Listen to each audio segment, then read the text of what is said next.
Seats aren't available for non-family, so you'll just have to stand.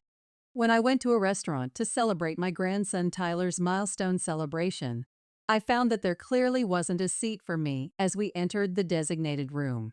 As I exchanged glances with the relatives who had arrived at the venue at the same time, a shocking statement was thrown at me by Nicole, the wife of my eldest son, Roger.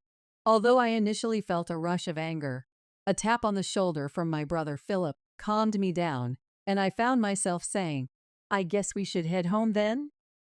To my surprise, everyone present immediately responded with, "Yes," to my question, prompting us to make a U-turn on the spot. Despite hearing shouts and the loud noise of breaking dishes from behind, I ignored them and headed home, where I immediately took a certain action. My name is Marie, a 54-year-old office worker. I work for a company that operates multiple restaurant locations, and although I am officially listed as a store advisor, I mostly work from home. This is partly because I was born with a handicap in one leg, and though I don't use a wheelchair, I cannot walk without the aid of a cane. This makes me hesitant to go out to crowded downtown areas or use public transportation. Embarrassingly, I don't visit the restaurants my company operates very often. Of course, I'm fully aware that this isn't good. However, since losing my husband Simon suddenly to illness 2 years ago, my life has felt devoid of any excitement. Now, I live alone in a smaller condominium arranged for me by my brother Philip, after giving the condominium where I lived with Simon to my married son and his wife about 3 years ago. Some people ask if I'm lonely, but when weighing the freedom of being alone against the loneliness, the appeal of living freely wins out. Part of this is because my relationship with my son's wife, Nicole, is the worst. Nicole is 8 years younger than my son, Roger, currently 24. She is stylish, beautiful, and was popular as an active college student model while attending a prestigious university. I've heard she appeared on TV several times. She was expected to become a news reporter with the title of Miss University, but she got pregnant with Roger's child during the summer of her junior year, and they had a shotgun wedding. Initially, she took a leave of absence from college with the intention of returning after giving birth, but she suffered from severe morning sickness and deteriorated health. Nicole, worried that her beauty would be ruined, threw a tantrum saying, "I don't want to be seen in public looking like this," and dropped out of college. At the same time, she became irritable over her uncontrollable physical condition and started behaving hysterically towards my son Roger. "Mom, please. No matter what I do, thinking it's for the best, Nicole just screams and rejects everything. The house is a mess, and it's bad for the baby's prenatal environment. I need your help," begged Roger. So, my husband and I decided to live with our son and his wife in the large condominium we had bought, intending to live there until we died. However, living together turned out to be challenging, as Nicole treated me like a servant with her haughty attitude.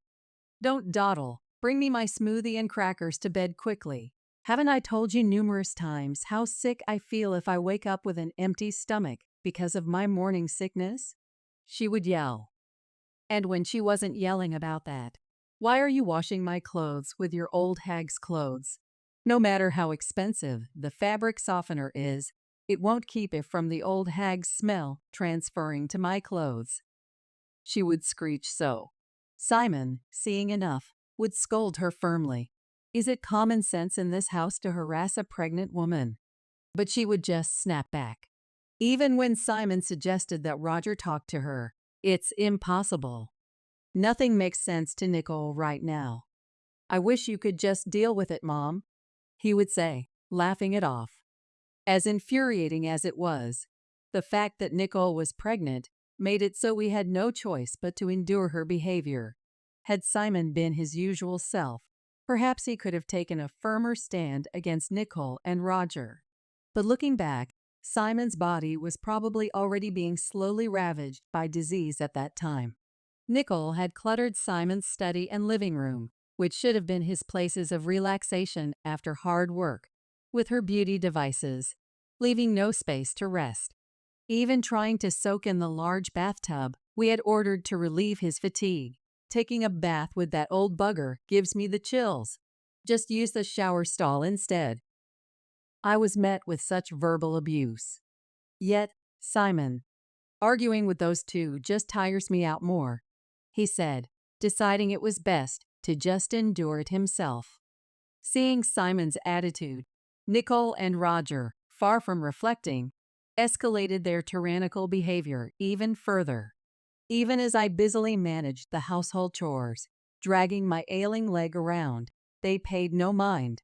I never want to end up like that disgraceful old hag, no matter how old I get, she said, dissing me to the visiting beautician while pointing at me. The beautician was at a loss for words at the sheer nastiness of their comments, but she didn't care. We really wanted to hire a younger servant. But you know how hard it is to find someone reliable these days, right? So we settled, she declared. Even as these words were spoken, I continued my chores in silence, my leg aching, my heart full of anger towards Nicole and Roger. As these days went on, Nicole's due date arrived, and she gave birth to a healthy baby boy. Holding his first grandson, named Tyler, Simon teared up a bit when the tiny hand tightly grasped his finger. Seeing this, I nearly cried myself. The innocent smile of the baby made me want to wash away all resentments and negative feelings. But that thought was short-lived when suddenly I received news that Simon had collapsed at work. Panicked, I rushed to the hospital while trying to contact Roger on his mobile phone, but it remained unread, with no return call. Reluctantly, I asked the company to contact him on his work-issued mobile phone, but that too was in vain, with no response. Hoping at least to let Simon see his grandson Tyler, I contacted Nicole's mobile phone. I asked her to bring Tyler to the hospital, but I'm in the middle of a hair treatment at the salon, so it's impossible. She laughed and refused. Then I'll come to the salon to pick up Tyler myself. Do you really think I'd entrust a baby to an old hag who can barely walk with a cane? With that, she hung up the phone. Still, I didn't give up and kept calling Nicole and Roger's mobile phones. But in the midst of this, the operating room light went off. Then the doctor came out and informed me that Simon had just passed away. My memories of the time that followed are a complete blank. All I can recall is a hazy scene, as if viewed through frosted glass. After the funeral, which took place amid this haze, I came down with the flu. Nicole, the baby might catch it, which would be terrible, exclaimed dramatically, and told me to leave the house immediately. Already emotionally damaged by Simon's sudden departure and physically weakened by fever and cough, I had no energy left to argue with hysterical Nicole. Barely managing to get dressed, I left the room but collapsed in the entrance of the elevator hall. Thankfully, the concierge called an ambulance, and I was rushed to the hospital. According to the doctors, I was on the verge of pneumonia. Later, my brother and his wife and my nephew Urban, having heard of my condition, took care of everything. There's no need to visit the hospital. She's been admitted. She's safe. There's nothing to do there, and it would be terrible if the baby caught something, Roger and Nicole said, not even bothering to visit. Outraged by their attitude, my nephew and his wife, even if you return to the condo after being discharged, you'll just be exploited by Nicole again, suggested I stay with them for a while instead. Indeed, returning to the condo would mean resuming a servant-like existence before even regaining my strength. However, staying at my brother Philip's house, where my sister-in-law's parents lived, was not an option due to infection prevention concerns, making my nephew's offer a welcome one. Deciding to accept their kind offer, I planned to first return to the condo to retrieve Simon's photos and personal items left behind. My nephew Urban's wife Olive, who was worried about the situation, decided to come with me. And when we visited the condominium for the first time in about a month, we found it in a terrible state. What is this mess? Dirty glasses and dishes are piled up, and the garbage disposal is clogged. What a horrible smell! The living room was no different, with delivery food containers scattered everywhere. The bathrooms and bath were in a dire state as well. I wondered how they could raise a baby in such filth. As Olive and I stood there in disbelief, Nicole, apparently already drunk, though it was just past 2 p.m., returned with a couple of friends. Noticing us standing in the living room, turned into a garbage house. Nicole looked surprised for a moment, but then quickly put on her usual smirking face and said, "So you're finally back. Then get to cleaning this room right away." It got all messy because the old hag slacked off. Olive was furious at this brazen attitude. She quickly approached Nicole and said, "How dare you speak to Roger's mom like that? After all she has done for you, and you just kicked her out the moment she got the flu," and retorted sharply. But Nicole and her friends just laughed it off. Birds of a feather flock together. Friends of unreasonable people are, unsurprisingly, unreasonable themselves.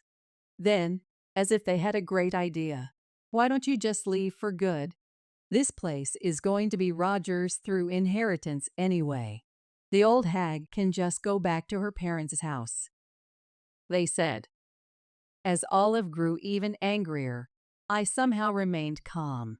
Considering their outrageous behavior so far, it was only a matter of time before Nicole and the others would try to drive me out. There was no reason for me to stay any longer with such unpleasant people. So I called Urban to ask for help, and we managed to move out all my personal belongings that had sentimental value that day. Still, when I look back at the condominium for the last time, the memory of deciding this house would be where I die, Simon's smiling face when we made that decision, brushed my heart. I'm sure Simon would understand this decision. I felt certain. After that, I moved into a condominium near my parents' home that Philip had arranged for me, and returned to my job, which had been on hold since before Simon passed away. I also adopted a rescue cat, which I couldn't have before due to Simon's allergy, and started living with it. Though Roger and I work at the same company and see each other when I go to the office, we hardly ever talk. However, one day, I received an unusual message from Roger. Curious about the sudden contact, I read the message. It was about planning a milestone celebration for Tyler at a restaurant this coming weekend. It seems Nicole has invited a large number of guests, including her parents, relatives, and friends. The balance will be off if no one from our side of the family attends, he said, wanting to invite me and the relatives. Why don't you ask Simon's side of the family then? I suggested, but it seems they had already refused. Indeed, Simon's relatives live quite far away, and it's not a distance easily traveled back and forth. Moreover, today is already Friday, and there's hardly any time to prepare to leave the house. It's understandable that they refused. I was about to refuse again when Roger, sensing my hesitation, "I'm sorry for everything that's happened. For Tyler's sake, could you consider our request?" Though I was indeed angry with Roger and Nicole, Tyler himself is innocent. Remembering how happy Simon was about Tyler's birth, I didn't want to spoil the celebration. After hanging up and giving it some thought, I decided to attend and sent Roger a message to that effect. On the day, my brother and his wife, my nephew and his wife, my uncle and aunt, their children, and other relatives gathered in front of the restaurant. But Olive said, "I'm here today not for that couple, but for Marie." While calming her down, we were led to the room, the largest in the restaurant, with low tables and chairs. This setup would make it difficult for me, with my mobility issues, to take a seat. Thinking this, I asked the staff who had shown us in for a chair that was a bit taller. However, Nicole interrupted. "There's no extra seat, so just stand," she said loudly, with her arms crossed. Seeing Nicole's smirking face, I felt more dumbfounded than angry, wondering how she could be so mean even now. Then, impulsively, I called out to my relatives standing. "Shall we go back home then?" Without hesitation. "Yes."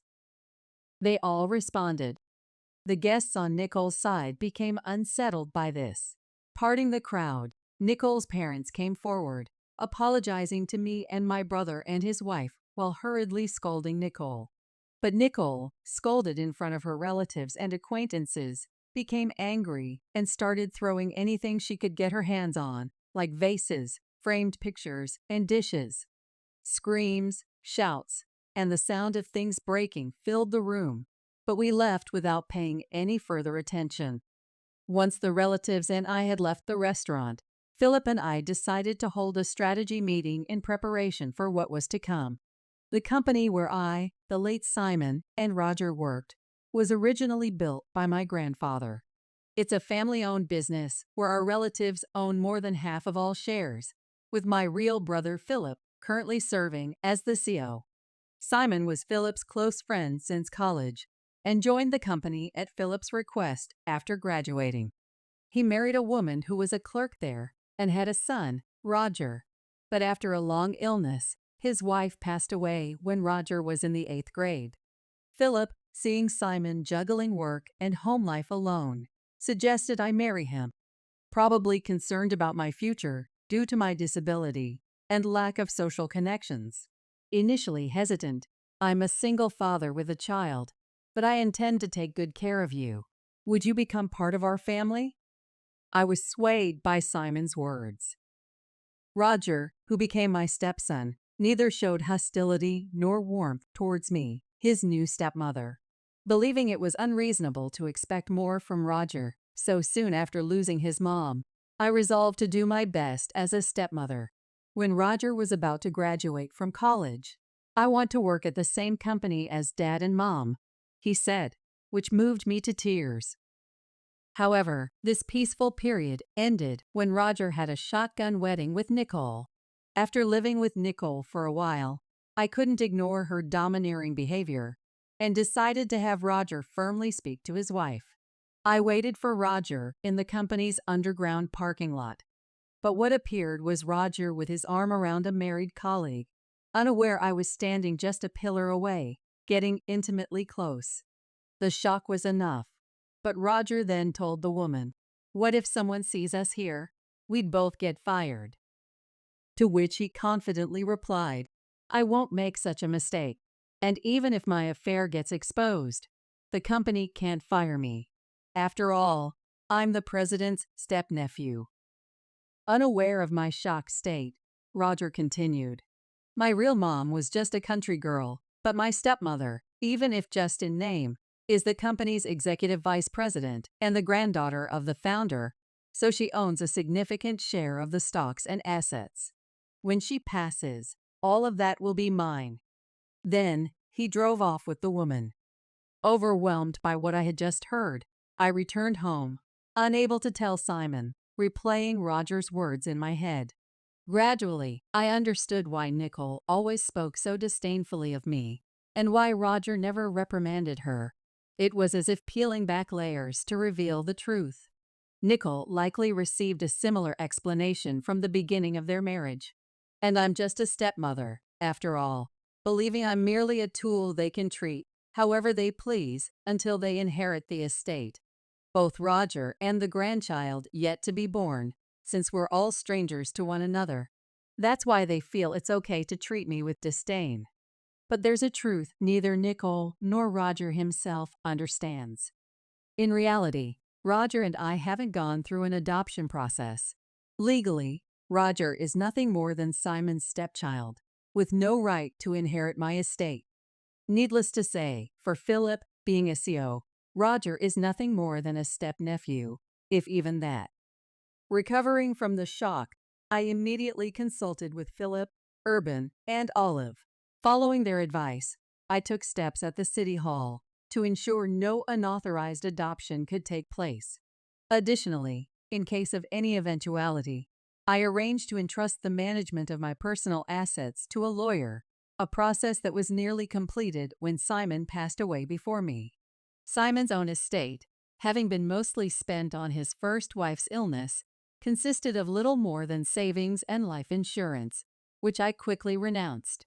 The reason the condominium wasn't discussed during the inheritance talks is because it was never part of the estate to begin with. Yet it's truly frightening how greed can blind people. Roger and Nicole, thinking that condominium was Simon's, probably rushed to kick me out after I renounced the inheritance. The reason I quietly backed down was not just because I wasn't in the best of health, but I also pitied young Tyler, not wanting to disrupt his living situation drastically. But this time, I've reached my limit. Originally, I intended to file for an eviction due to illegal occupancy of the condominium during the milestone celebration, so I promptly began the process with my lawyer. Nicole's parents dragged her daughter to the company to apologize.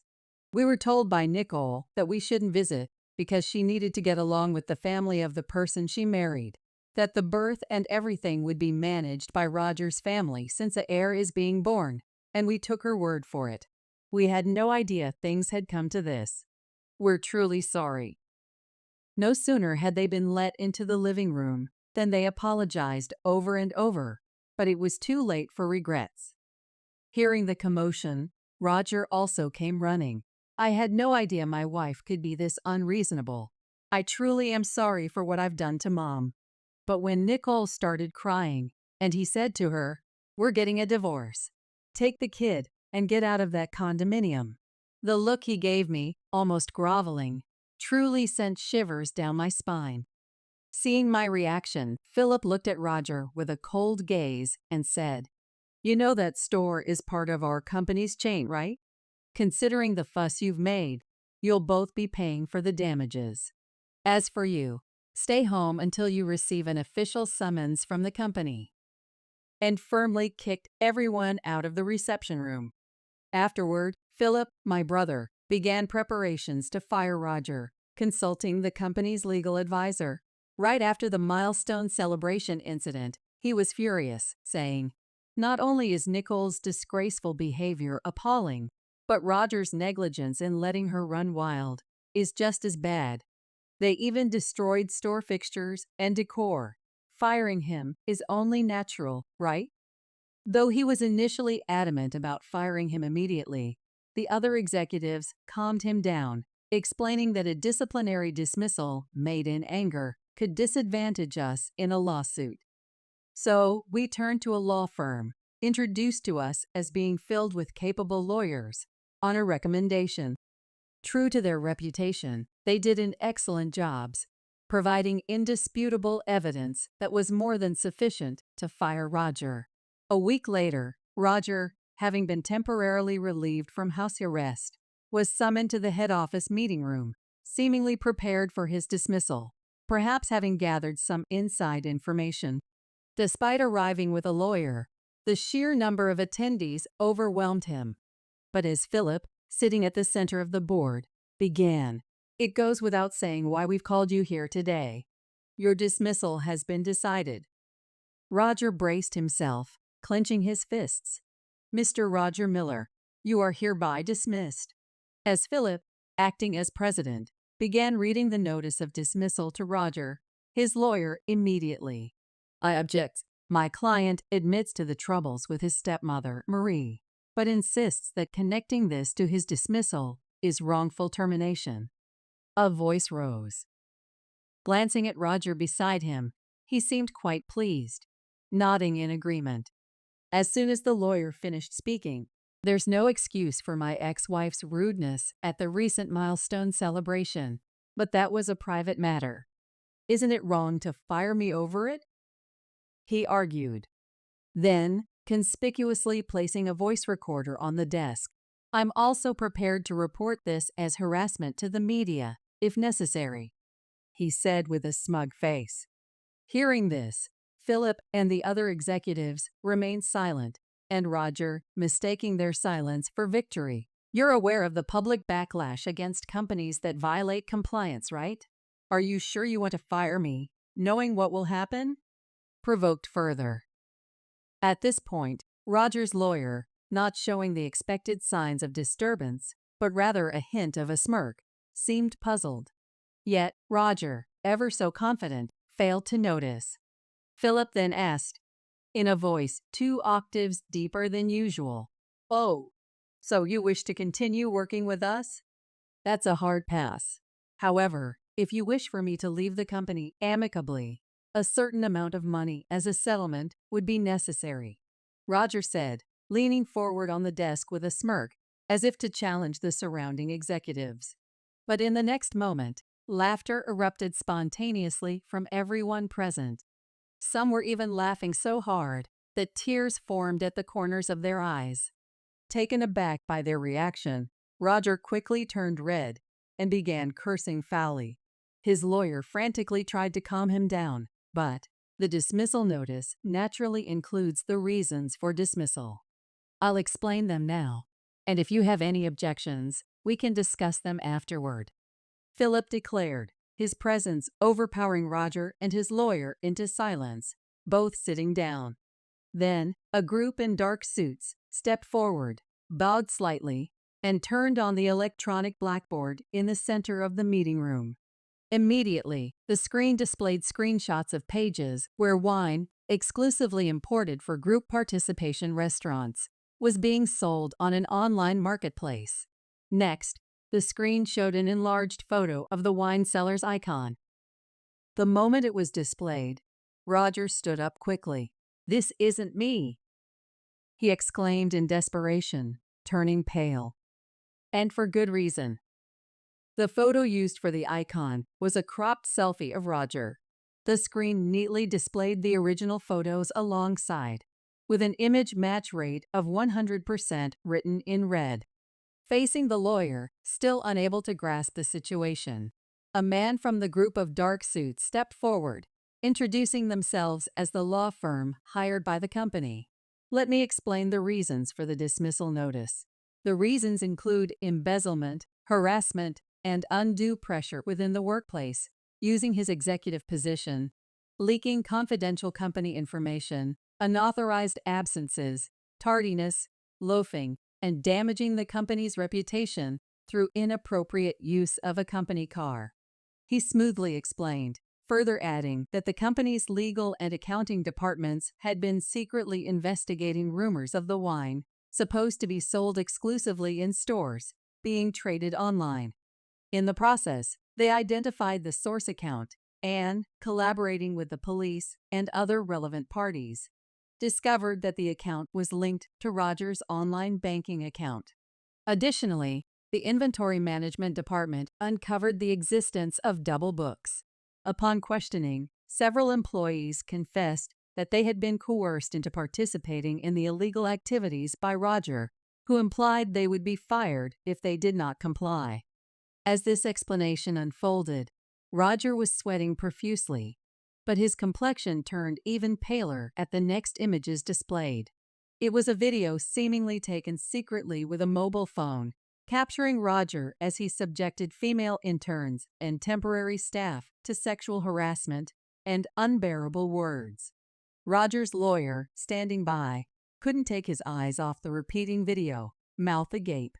Next shown were images of customer information meant for our company being sold to a rival company, and a USB drive containing original recipes, alongside an envelope bearing the name of the rival company's legal counsel. Seeing this, Roger's face turned from pale to ashen, and his hands trembled on the desk. Our lawyer continued without hesitation, explaining why the USB was transferred from the rival company. Actually, suspicions about the source of this confidential information had arisen even before it was utilized. Upon rechecking the acquisition method, it was found that an employee of the rival company had obtained it from Mr. Roger Miller in exchange for a significant amount of cash. He explained. The rival company quickly dealt with the involved employee and returned the data to us, along with documents clarifying the factual situation. Roger's lawyer, taken aback by the continuous revelation of Roger's misdeeds, listened in stunned silence. However, our lawyer concluded with, "While it might seem superfluous to mention now, all these illegal activities have already led to the filing of criminal complaints. Perhaps, instead of discussing settlement money, You should be preparing for a criminal defense." He said this with a chilling laugh, leaving Roger's lawyer red-faced. "I've heard nothing of this from my client. I cannot represent him under these circumstances. I resign," he exclaimed, glaring at Roger before storming out of the room. Left alone, Roger's initial bravado disappeared, and he slumped in his chair. Before he knew it, the women he had harassed in the video lined up in front of him. "We will be filing for damages as well," and firmly declared. Adding insult to injury, our lawyer continued. "Moreover, it has been confirmed through social media posts that you've been unfaithful with multiple women using company resources, even during work hours, and engaged in inappropriate actions in public. The company will, of course, include these actions in its claims for damages, so please be prepared for that," he stated, not a smile in his eyes, but speaking pleasantly. Roger finally collapsed from his chair, sitting on the floor in defeat. As Philip and the lawyer had declared, Roger was swiftly dismissed for misconduct. In the investigation that followed, Roger, who was interrogated for embezzlement, tried to negotiate a settlement to avoid a prison sentence. However, finding a willing lawyer proved difficult, and he struggled to even pay the retainer fees. Eventually, he managed to cover the lawyer's fees and compensation payments using the inheritance from his father, avoiding jail time for embezzlement. Yet, unable to prepare for the compensation claims for leaking confidential information, the emotional damages claimed by the women, and the defamation lawsuits, Roger found himself buried in debt. Nicole, understandably furious at being quickly discarded by Roger for his own protection, filed for asset division, damages, and child support. In a defiant stance, Roger demanded, "Then, let's have a DNA test for the child," prioritizing the investigation of paternity over financial concerns. Confidently agreeing, Nicole was shocked when the results showed the child wasn't Roger's biological offspring. Investigations by a detective hired by Roger revealed Nicole had multiple partners at the time of their shotgun marriage, one of whom was the biological father, disproving any parental relationship between Roger and the child. However, legally, Tyler was still considered Roger's child. Knowing he couldn't escape from the obligation of child support, Roger initiated mediation to confirm the absence of a parental relationship. While a lengthy resolution was expected, the public exposure of Nicole's turbulent private life in court was something her parents wanted to avoid at all costs, leading to an explosive reaction. "Stop bringing shame upon us. Enough with your antics," they demanded, forcing Nicole to withdraw all claims for asset division, damages, and child support. Then Nicole, for reasons known only to her, demanded of Winston, "You're the father of this child, so you should acknowledge paternity and pay child support." The biological father of her child. Winston, who was married, refused to acknowledge the child for fear his wife would find out. He did offer to pay some child support, but Nicole, unsatisfied, took the child and confronted Winston at his home while he was away. "Don't you think it's terrible that your child and mine, sharing the same father, aren't acknowledged and don't receive proper child support?" she boldly stated. Winston's wife, caught off guard by this revelation and already dissatisfied with her husband, who had been adopted into her family, promptly divorced him. She transferred all desirable assets, including a new house, savings, and stocks, into her name before kicking Winston out with nothing. Initially, Nicole smirked at Winston's divorce, thinking she could be the next wife, but upon learning he had lost all his assets and was ousted from his father-in-law's company, becoming unemployed, she quickly withdrew, despite the cause being his own infidelity. Winston felt his happiness had been destroyed and blamed Nicole. All of this is her fault. Ever since then, he has been relentlessly pursuing Nicole wherever she hides. Terrified by his obsession, Nicole's parents, to avoid collateral damage, took in only their grandson Tyler and disowned Nicole, kicking her out of their home. Left with nowhere to go and no one to turn to, Nicole resorted to night work to support Winston, now a drunk and unemployed, as I was informed by a detective I had hired for a follow-up investigation. Meanwhile, Roger, after all the trials had concluded, was left with a mountain of debt and alimony payments. A claim from me for the restoration costs of the condominium seemed to be the final blow. Trying to make a comeback proved futile, as he couldn't find stable employment and resorted to juggling short-term jobs, inevitably falling behind on repayments. There was a time when he possibly couldn't afford a mobile phone and called from a public phone, pleading, "Please, I need help." But the call ended in silence after I remained quiet. Rumors suggest he was last seen being taken to a work site by barely legal debt collectors, but his whereabouts since then remain unknown. As for myself, taking this experience into account, I've become more actively involved in work. I used to think of myself as a decorative executive, a burden to my family, contributing nothing. However, during this ordeal, the company's female employees encouraged me. Even with accessible stores, its true usability can't be known without directly asking the users. Marie, you could surely bridge that gap. Have more confidence in yourself.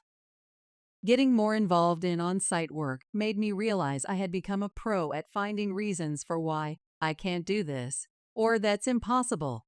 Regretting not realizing this sooner, I'm now 54 with 11 years left until retirement. Rather than mourning the irretrievable past, I'm determined to make the most of these next 11 years. My current goal is to earn an extension of my retirement from Philip and our relatives, and to report this achievement to Simon, who has passed away. Hey, how much of your father-in-law's inheritance is coming my way? Dan, my husband, uttered these greed-filled words behind my back. It was right after we had finally finished the funeral of my dad, Elton, the only family I had, who had suddenly passed away.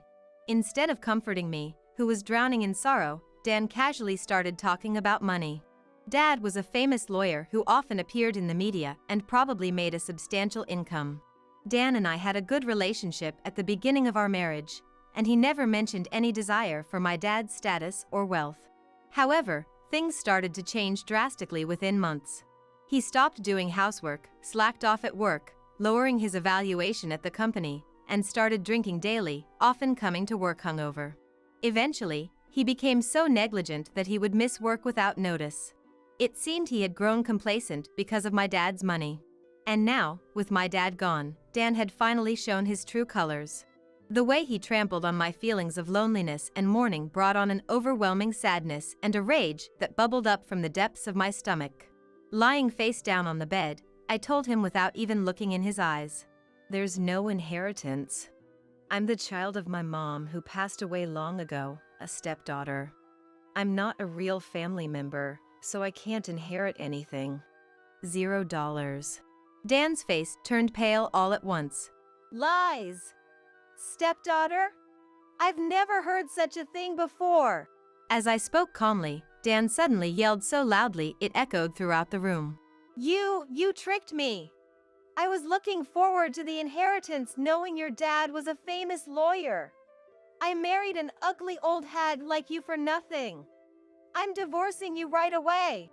He was screaming furiously, smashing everything on the table to the floor.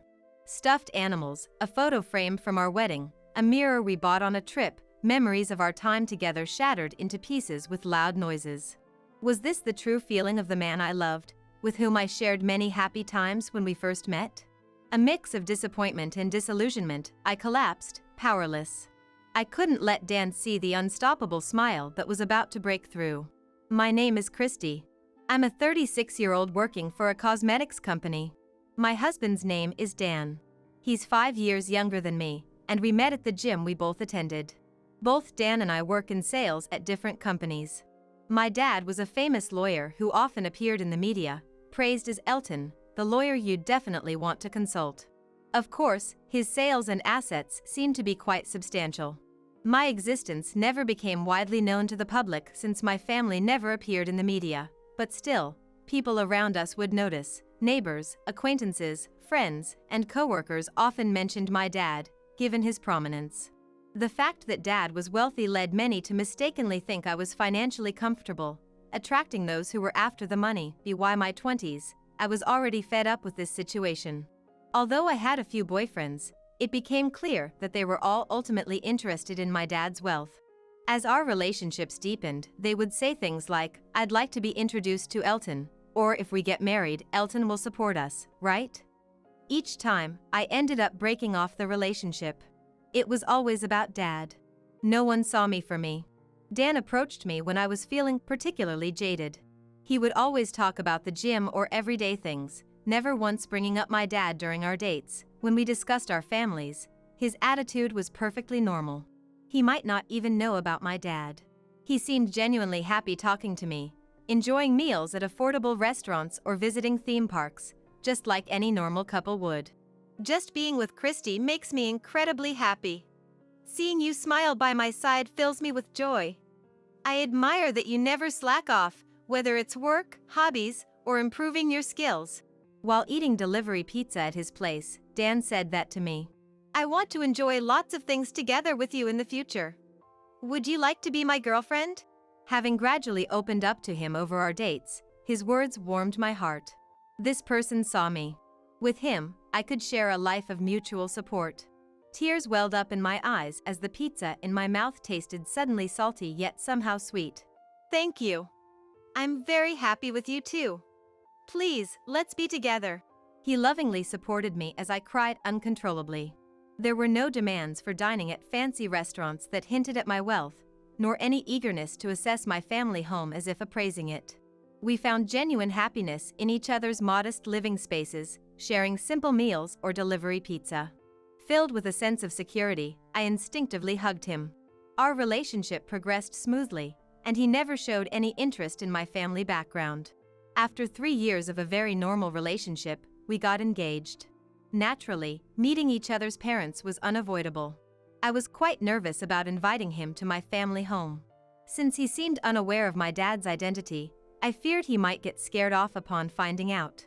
As we waited in the living room for my parents, Dad appeared and introduced himself, causing Dan to react with surprise. Wait, are you the Elton, the lawyer everyone wants to consult who appears on TV every week? Dan's jaw dropped in astonishment, and Dad burst into hearty laughter. Haha, yes, I am that lawyer. It's the first time someone has come this far with Christy without knowing me. This is quite something. Dan, still laughing, apologized to Dad, looking somewhat embarrassed. I'm sorry. I'm a bit clueless. Christy didn't exactly spell it out for me. To be honest, I haven't taken her to any fancy places on our dates. I'm really sorry for being disrespectful to both Christy and Elton. Dad, smiling continuously, responded. That's all right. You're in a relationship with, and marrying, Christy, not me. My daughter's life is her own. You don't need to worry about me at all. The most important thing is that you two support each other and live a life filled with happiness. Dad's demeanor was gentle yet dignified, reflecting the depth of his life experience and humanity, shaped by handling various difficult cases as a lawyer and his extensive work in the media. Dan seemed moved by Dad's words, his eyes sparkling as he straightened up. Yes, I may not be able to achieve as much as Elton or may seem unreliable because I'm younger, but I will do my utmost to make Christy happy. Dad watched us warmly. A few months later, we managed to have our wedding and got married successfully. Some relatives commented that the wedding was small for the daughter of a well-known lawyer, but that was because Dan and I wanted to have a charming, intimate ceremony with our closest family and friends. We moved into a condominium together and started our married life as a couple. Living modestly and happily together. What kind of life would we lead? I wanted to travel together and someday have children. Aiming for a happy future, I wanted us to steadily make our way forward together. That's what I thought. But perhaps I was the only one thinking that way. A few months into our marriage, I began to notice a change in Dan's behavior. He used to help with household chores during nights and weekends, but recently he wouldn't even take care of his own things. Clothes were left strewn about, dishes were left on the table instead of being put in the sink. Before, he would have gone out to buy necessities as soon as we ran out. Hey, we're out of milk. But now he would just roughly tell me. And what shocked me the most was his reckless spending. He used to invest in himself by going to the gym and didn't splurge on meals or outings. As we talked about in front of Dad, the places we chose to go out to were often more affordable. That's why the joy was all the more special when he splurged a little for our anniversary. Yet now, he would casually buy expensive watches on non-special days or reserve tables at Michelin-starred restaurants he'd never taken me to, just to go drinking with friends.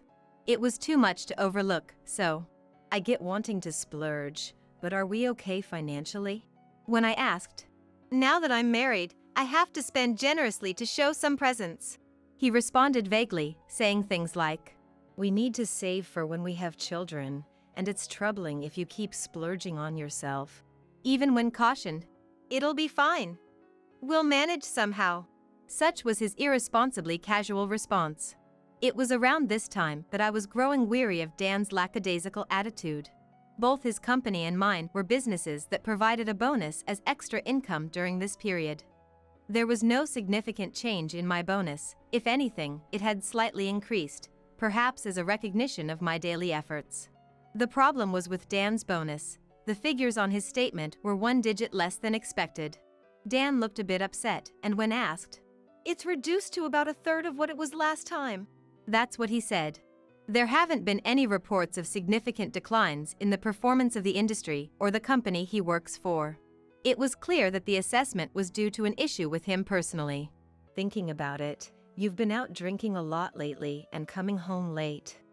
There were times you went to work hungover or overslept and were late to the office. Maybe these habits have piled up and affected your work? I asked carefully, choosing my words, but essentially, it came down to his work attitude becoming more careless since we got married. From his daily behavior, his attitude towards work naturally becomes apparent. Given Dan's habit of constantly being late due to fooling around, it's hard to believe he could be performing well at work. Is that so? The company seems to be struggling too, but maybe my numbers will go back to normal next time? Despite my worries, Yudo's response was as if it were someone else's problem. There was no indication he intended to improve his lifestyle or work attitude, even with such a decrease in his bonus. Just a few weeks after that incident, one day, Dan skipped work without notice.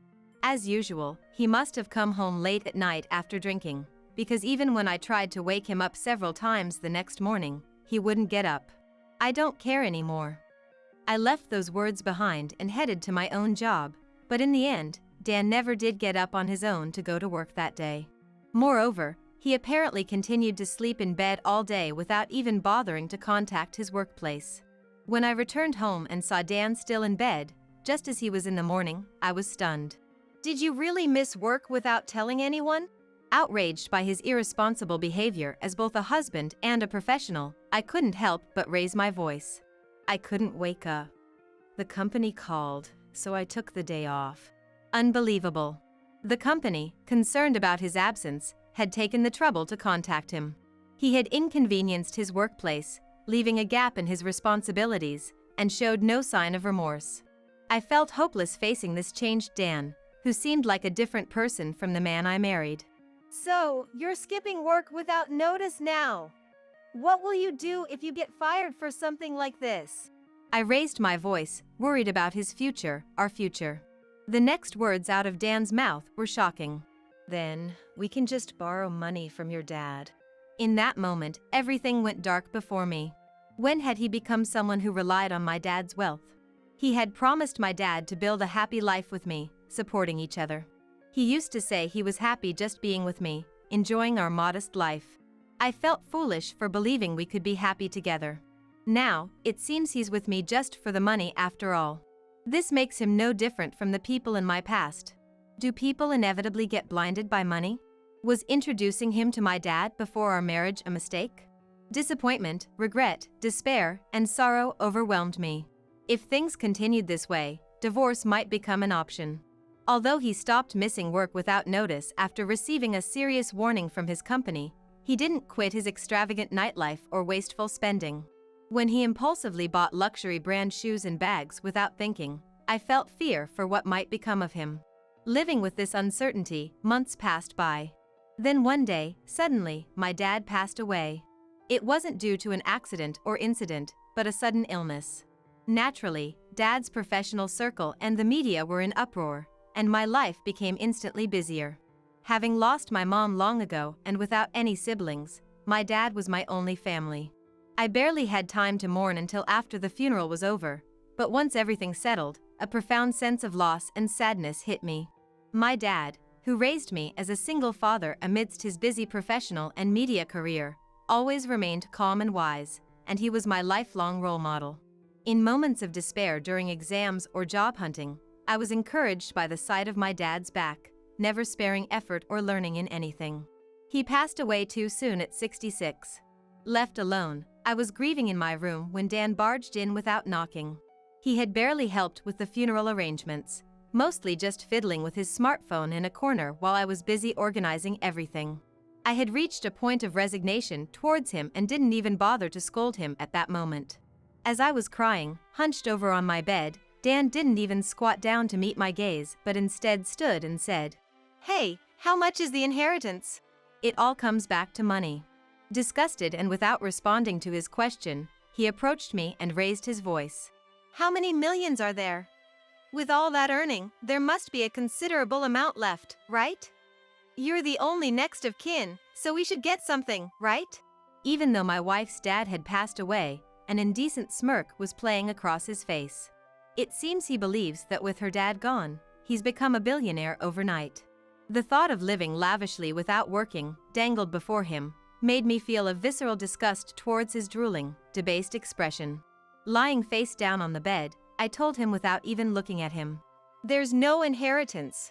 Immediately, Dan shouted, "That's impossible! He died suddenly. There's no way all the money's gone." "That's not it. I am the child of a mother who died long ago, a stepdaughter. I'm not a real family member, so I can't inherit anything. $0. Indeed, I have no blood relation to the dad I respected so much. Dad never made our family matters public, partly for reasons like this." "Lies. Stepdaughter? I've never heard anything like that." "It's true that he raised me since I was young, and we cared for each other deeply, and my mom has been gone for a long time. I just thought it wasn't necessary to mention." I had nothing more to say to Dan. Instead of asking him to leave, I sighed, and then Dan suddenly yelled so loud it echoed throughout the room. You tricked me. What do you think I've been flattering you and your dad for all these years? Give me back my last few years." "What?" I felt as if my heart stopped for a moment. Before I could even ask what he meant, he started furiously smashing everything on the table to the floor. Our memories, including stuffed animals, a photo frame from our wedding, and a mirror we bought on a trip, were shattered one after another with loud noises. "You're so naive, thinking I was some prince who fell for you without knowing about your dad. It was all an act. There was a guy at the gym, recognized you immediately, and told me everything secretly. He said you'd likely be approached by guys after your dad's money, so if I played dumb and feigned true love, you'd fall for it right away." What an appalling revelation. Unlike school or work, where identities are scrutinized, I had let my guard down, never suspecting that someone at the gym could betray my trust. Since no one had ever mentioned my dad at the gym, I believed Dan loved me without knowing about my dad, and I trusted him completely. But he accused me of deceiving him, when in reality, I was the one deceived. Dan clicked his tongue loudly. "Seriously? What are you going to do about this? My life plans are ruined because of you. I played the good guy for 3 years thinking I'd get an inheritance.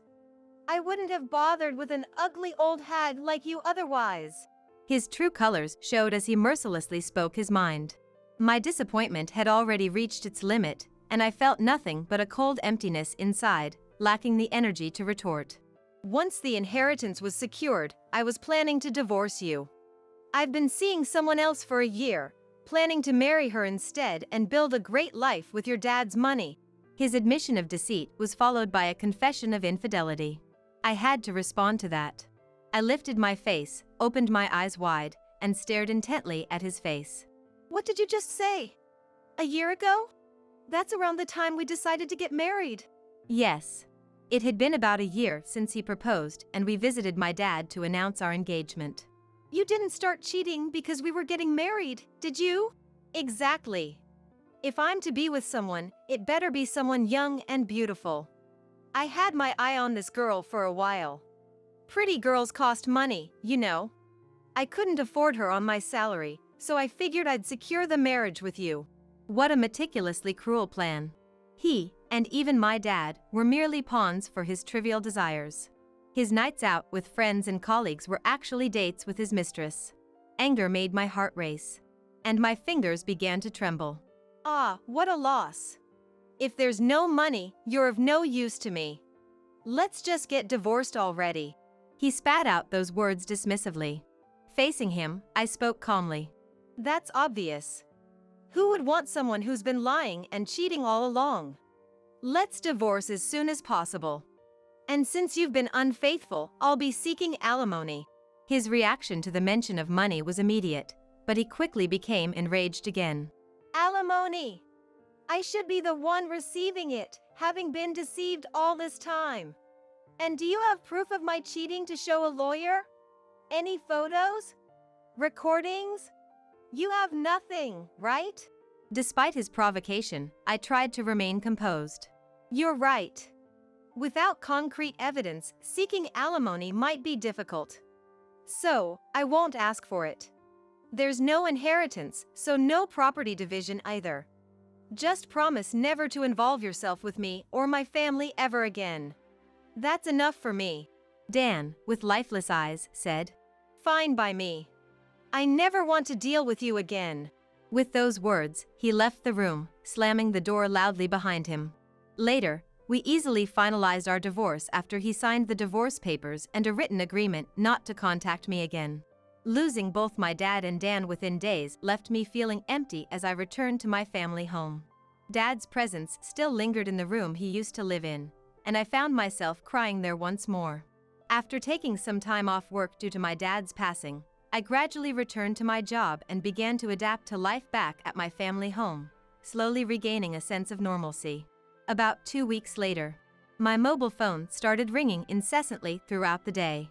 I had to keep it on silent mode and locked away in my locker at work to avoid disturbing others, but the situation was the same at home, disrupting my life. The caller was always Dan. I ignored it for several days, but due to the persistent calls, I decided to answer the phone just once. I figured that once I listened to what they had to say, these incessant calls would finally stop. As soon as I pressed the call button, Dan's furious voice exploded from the other side.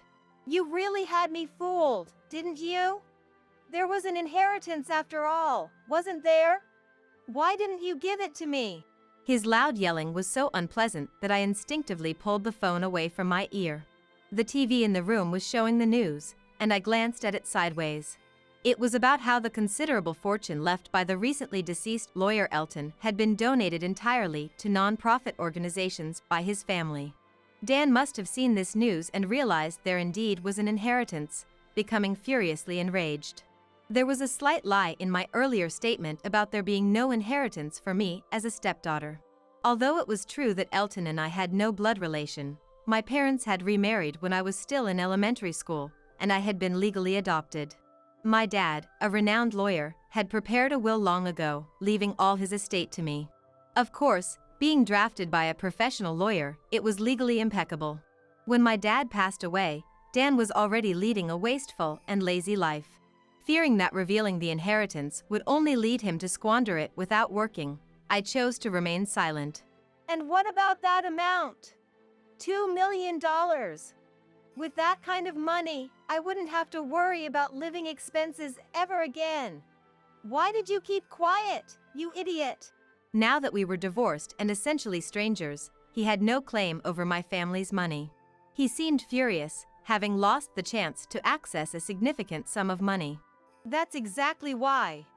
I wouldn't want to give anything, not even a cent, to someone who doesn't work seriously and is only obsessed with other people's money. After my firm statement, Dan let out a pitiful sound on the other end of the phone. Yuto, incredulous and persistent to the end, asked, "Are you really telling me everything was donated? Not even a little bit left for yourself?" Amazed at his inability to let go, I responded, "Truly, not a cent was left.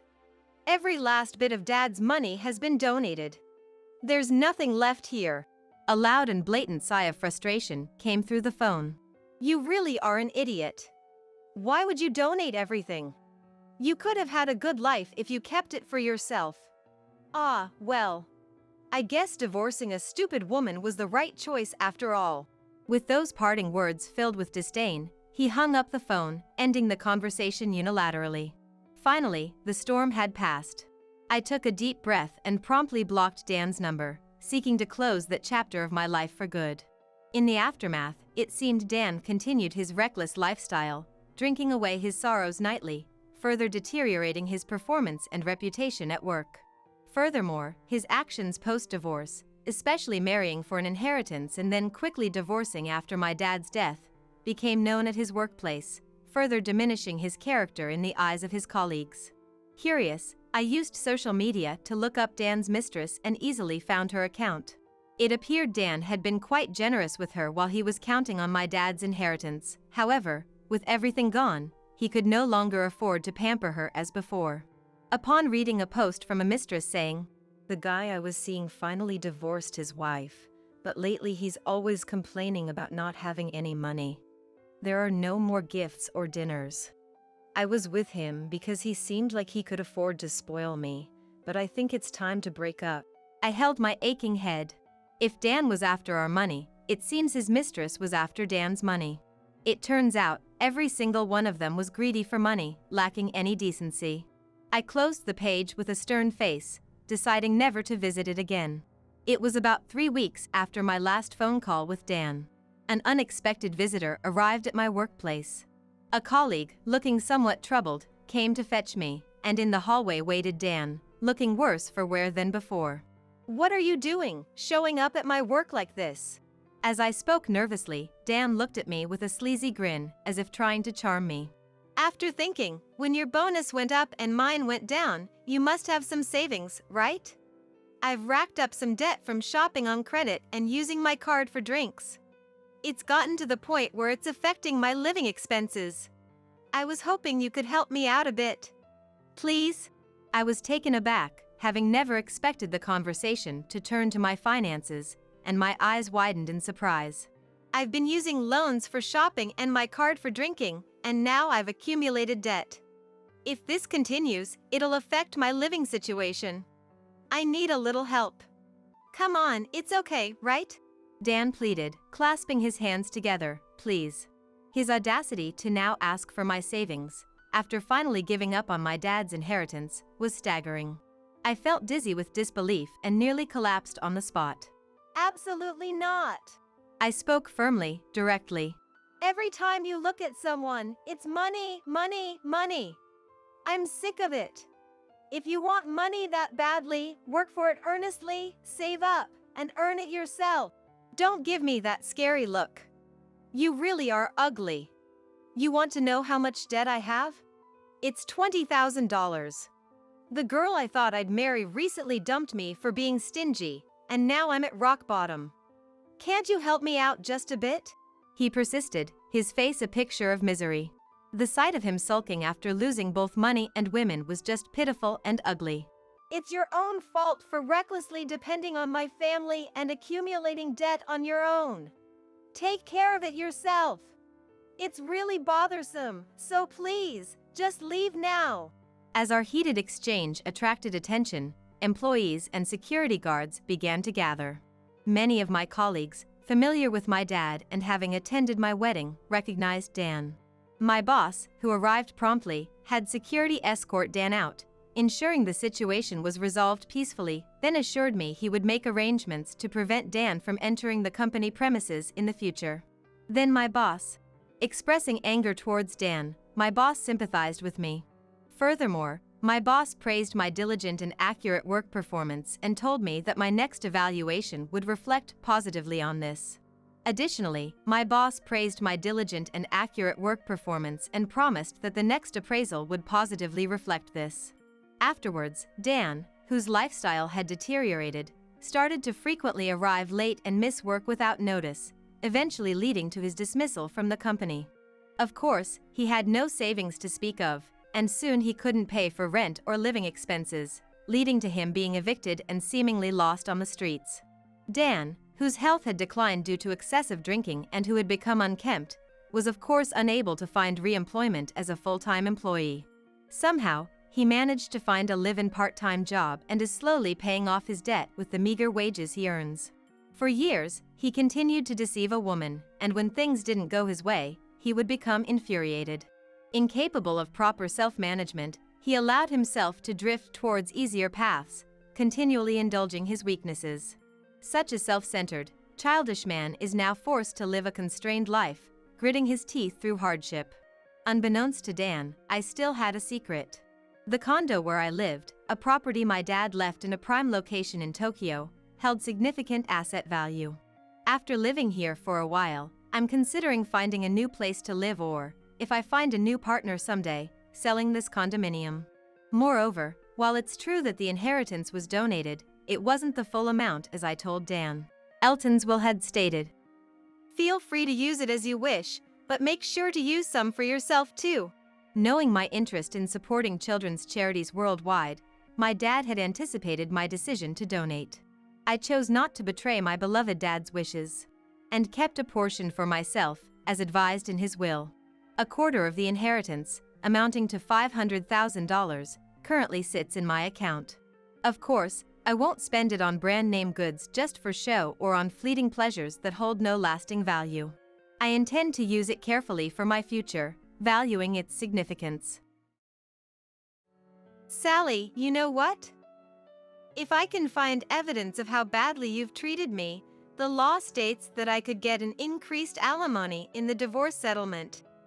Wow, you're such a terrible person. But considering our future life together, I guess that's the best way to go about it. I never imagined that behind my back, Tom was having these kinds of conversations with his mistress. He's completely ignoring his own infidelity while trying to frame me as the one at fault, just so he can get a bigger slice of the alimony pie. I feel pathetic for not seeing through his true colors sooner. But I can't afford to wallow in self-pity forever.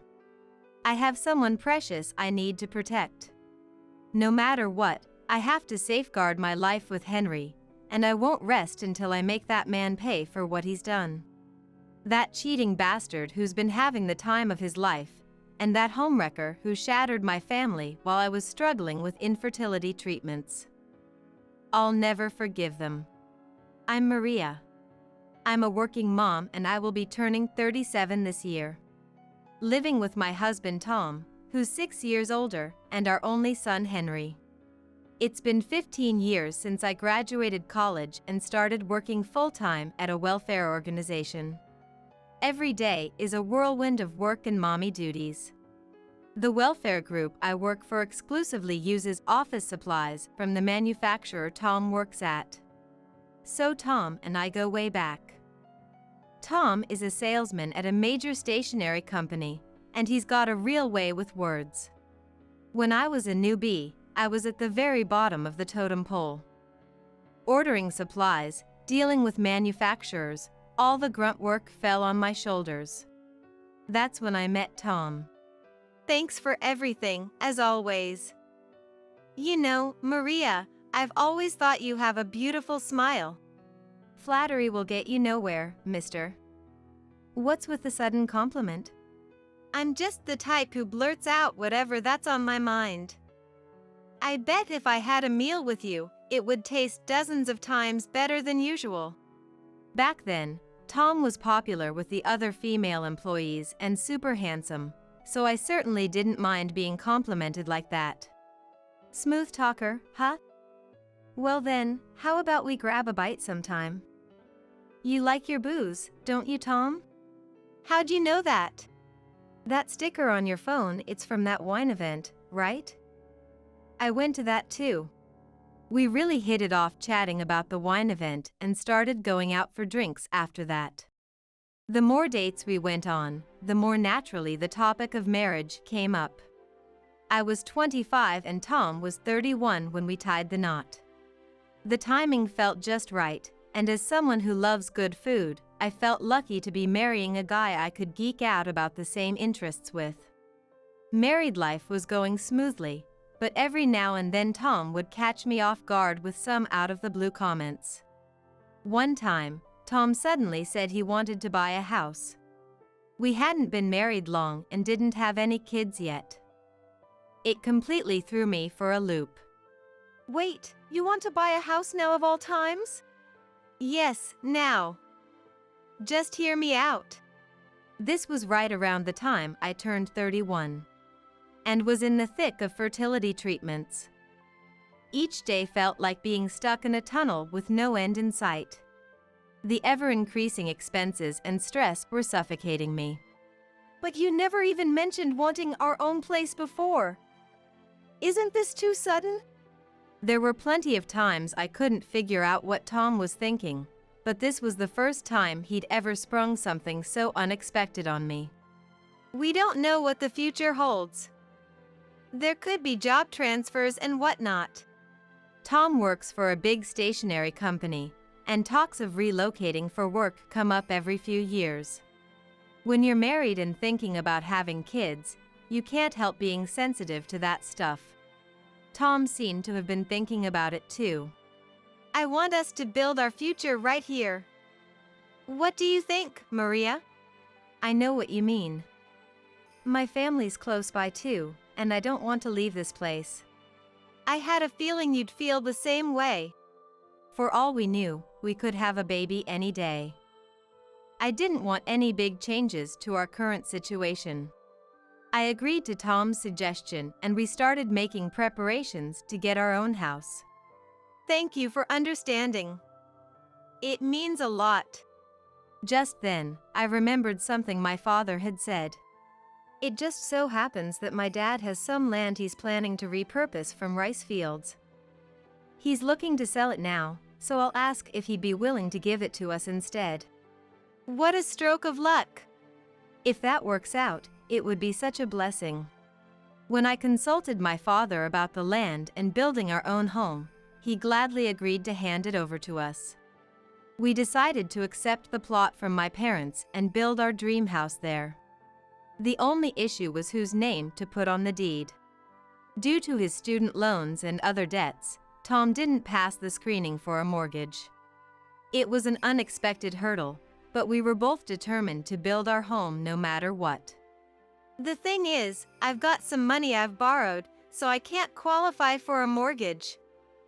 Would it be okay to put it in your name, Maria? I'm working too, so I think it'll be fine. I'll apply under my name then. In the end, the mortgage went through under my name and we were able to build our house without problems. 2 years after moving into our new home, we welcomed our long-awaited baby boy. I was increasingly grateful we had our own place. But there was one thing that nagged at me. During my fertility treatments, there were times around my pregnancy and delivery when I couldn't get in touch with Tom. It wasn't uncommon for my messages to go unread for days. Is it really possible for a regular office worker like Tom to be unreachable for days at a time? But I figured there was no use in dwelling on it. With our new house to pay for, I continued working while raising Henry. Juggling a full-time job with dropping Henry off at daycare could be tough at times, but thinking of Tom and Henry gave me the strength to push through. Today is another day to pick up Henry from the daycare center. Tom always seems to be swamped with work, so the daycare drop-offs and pickups have pretty much become 100% my responsibility. Mommy, you're here! Henry, I missed you so much. The moment I pick him up is pure happiness. Sometime after Henry had gotten used to going to daycare, Tom suddenly brought up the idea of extracurricular lessons for him. Hey, what do you think about signing Henry up for gymnastics classes or something? Huh? Gymnastics? Why all of a sudden? I asked as Tom scratched his head. I mean, it's good for boys to be physically coordinated, right? It'd be sad if he got called slow or clumsy because he's not athletic. I'm not particularly athletic myself, so the thought of sending him to gymnastics never crossed my mind. But Tom had a point, being physically capable certainly can't hurt. It's important to make sure kids don't develop an aversion to sports while they're young. This gymnastics school seems to have a good reputation, Tom said as he showed me a social media video. It featured a teacher dressed like an idol, smiling and dancing as she introduced the facilities. The monthly fee is affordable and they offer sign-up gifts, so I think it's a good choice. Wow, I didn't know places like this existed these days. All right then. Henry mentioned wanting to try lessons before, so I'll take him to observe a class. Seeing other kids his age having fun probably made Henry want to join too. Since Henry was asking for it, we decided to enroll him in the gymnastics school. By the way, this gymnastics place is a bit far from home. What about transportation? Oh, I'll handle the drop-offs and pickups, don't worry. I'm the one who suggested it, after all. Really? But aren't you busy with work? It's fine, I'm telling you. It's my only chance to really talk with Henry. Tom is a workaholic and barely gets any days off. Coming home on the last train every night is the norm for him. So for him to volunteer for this was enough to make me wonder what brought about the change. Things have settled down at work lately with some departmental shuffles and restructuring. My new boss is more understanding if I explain the situation. I see. So it's okay to leave the transportation to you? Of course. Leave it to me. True to his word, on days when Henry had gymnastics, Tom would without fail come home on time. I thought maybe this was an important bonding time for both Tom and Henry. So I decided not to interfere and just watch over them. Little did I know that decision would turn out to be a mistake, but that realization would come a bit later. Several months had passed since Henry started his gymnastics lessons. At first, he had trouble fitting in due to his shy personality, but now he had made close friends and seemed to be enjoying his classes. Usually, Tom would handle Henry's drop-offs and pickups, but he said he absolutely couldn't get off work this time, so I had to go instead. The destination was saved in the car's GPS, so I wouldn't get lost, but since it was my first time going, I felt a little nervous. When I arrived at the gym, Henry was so engrossed in practicing his cartwheels that he didn't even notice me. He would almost nail it, but then tumble over. As I stood there transfixed by his repeated attempts, I sensed someone approaching me. Hello there. Thank you for always taking care of my son. It was the woman dressed like an idol who I had seen in the facility introduction video Tom showed me before. I hadn't met her during Henry's enrollment process, so today was our first encounter. Dad's not here today, huh? Is this your first time, Mom? I'm Sally, she said, all while intently looking me up and down. I'm not used to being stared at so intensely, so it made me oddly nervous. Unable to bear her appraising gaze, as if she were sizing me up, I decided to strike up a conversation. My husband usually handles the transportation, but he said work would run late today, so I'm filling in. We really appreciate you looking after Henry. Is that so? But is he really at work today? Sally's eyes were sharp as she looked at me. Huh? He definitely said it was for work. He always comes home on time every Tuesday for this gymnastics class, but I guess today just didn't work out. At that, Sally broke into a smile and clapped her hands. I see. He really is a great dad, isn't he? Something about the way Sally said that with a nasty grin rubbed me the wrong way. But I had no reason to be on this gymnastics teacher's bad side when we just met, so I brushed it off as my imagination. That's just how dads should be, right? Sally's words and actions raised some red flags, but I let it slide and decided to head home. But looking back, I wish I had tried to glean more clues from Sally that time. Of course, I had no inkling of the regrets to come. In the end, Tom didn't get home until around 10 p.m. How was Henry's gymnastics today? I went, and I don't think there were any issues. You didn't say anything unnecessary, did you? He could at least express some gratitude, but instead he takes that tone with me. Ignoring my displeasure, Tom abruptly changed the subject. Unnecessary things? Never mind. Oh, by the way, I'll be away on a business trip starting tomorrow, so, yeah. A sudden business trip, huh? Until when? With that, Tom started walking toward the bedroom, irritably loosening his tie. Until when? That depends on how work goes. How would I know? Oh, I see. Tom's made no effort to hide his foul mood lately. Better not to pry, I guess. The first weekend rolled around after Tom left for his business trip. I decided to clean Tom's study. Knowing him, I bet he never cleans it himself, and it's a total mess in there. I brought in a vacuum cleaner, a rag, and a disinfectant spray with the intention of doing some serious cleaning. Bracing myself, I opened the door to the study, and in that instant, I remember feeling that something was off. Tom's study was oddly spotless. The papers were neatly stacked on the right side, the files organized by height, and the cords tidily bundled. Every single thing was clean to a degree I never would have imagined from the Tom I knew. The desk, without a speck of dust, looked like something out of a model room. Honestly, with everything this spotless, there was nothing left for me to do. With that thought, I grabbed my cleaning supplies and was about to leave the room when it suddenly hit me. Had Tom ever kept his study this clean before? He was the type who couldn't care less how messy his space got, utterly indifferent to it all. Henry, on the other hand, had a weak constitution since he was little, and house dust was his worst enemy. Tom never cleaned his study, so whenever he came out of there, it often triggered coughing fits for Henry that wouldn't stop.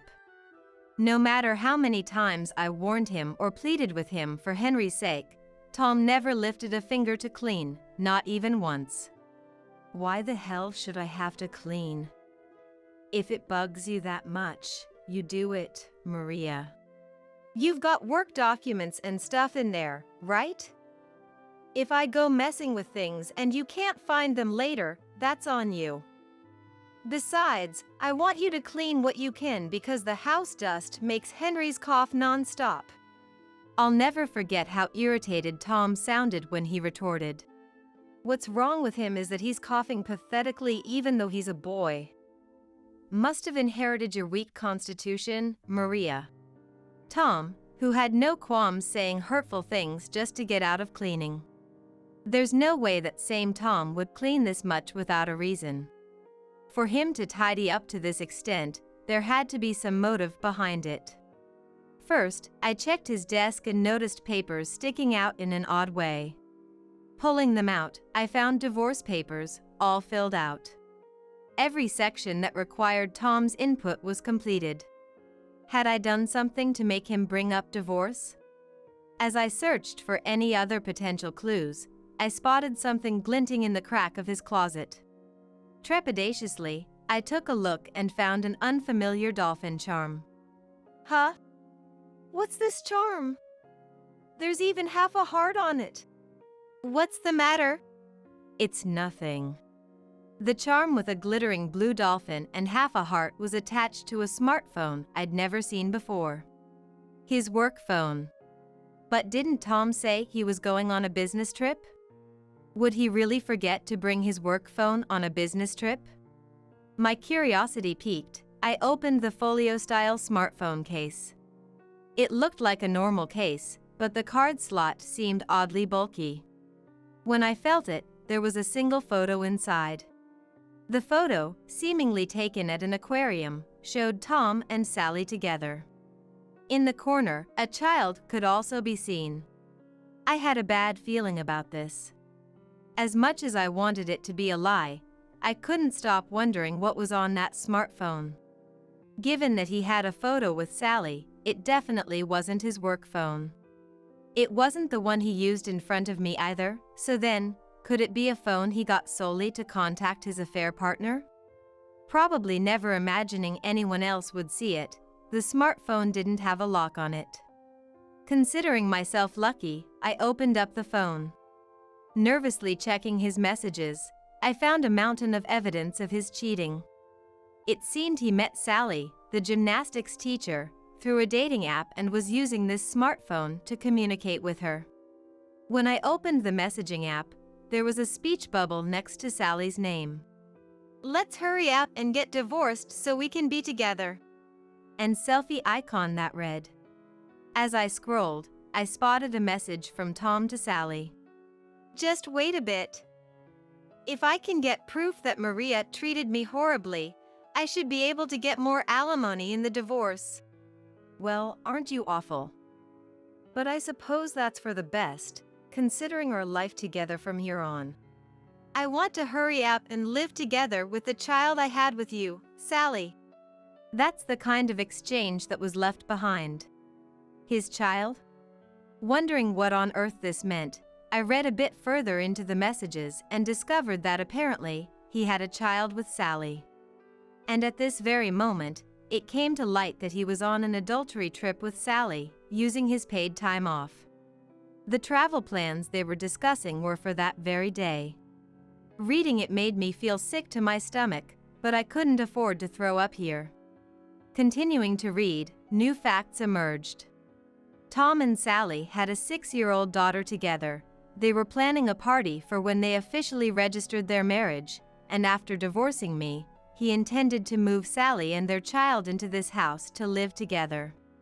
From what I could gather in the messages, it seemed he had cheated on me with someone he met through a dating app while I was struggling with fertility treatments. Unforgivable. Along with my disillusionment with Tom, I could see what I needed to do. I had to protect my life with Henry. Without delay, I launched my counterattack. I thought the secret affair phone and divorce papers alone might not be strong enough as evidence.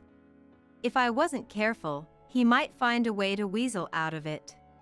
To further solidify my proof, I searched through drawers and closets. That's when I found a marriage registration form and a pair of rings engraved with Sally's name. I added my own name and necessary information to the completed divorce papers I found in the room and went to submit them. Without his knowledge, of course. For him to have everything prepared that meticulously, it could only mean one thing. More than anything, I couldn't bear the thought of living under the same roof as someone capable of infidelity. The fact that he had the divorce papers ready to that extent, with all his sections filled out, meant he was fully intent on divorcing from the start.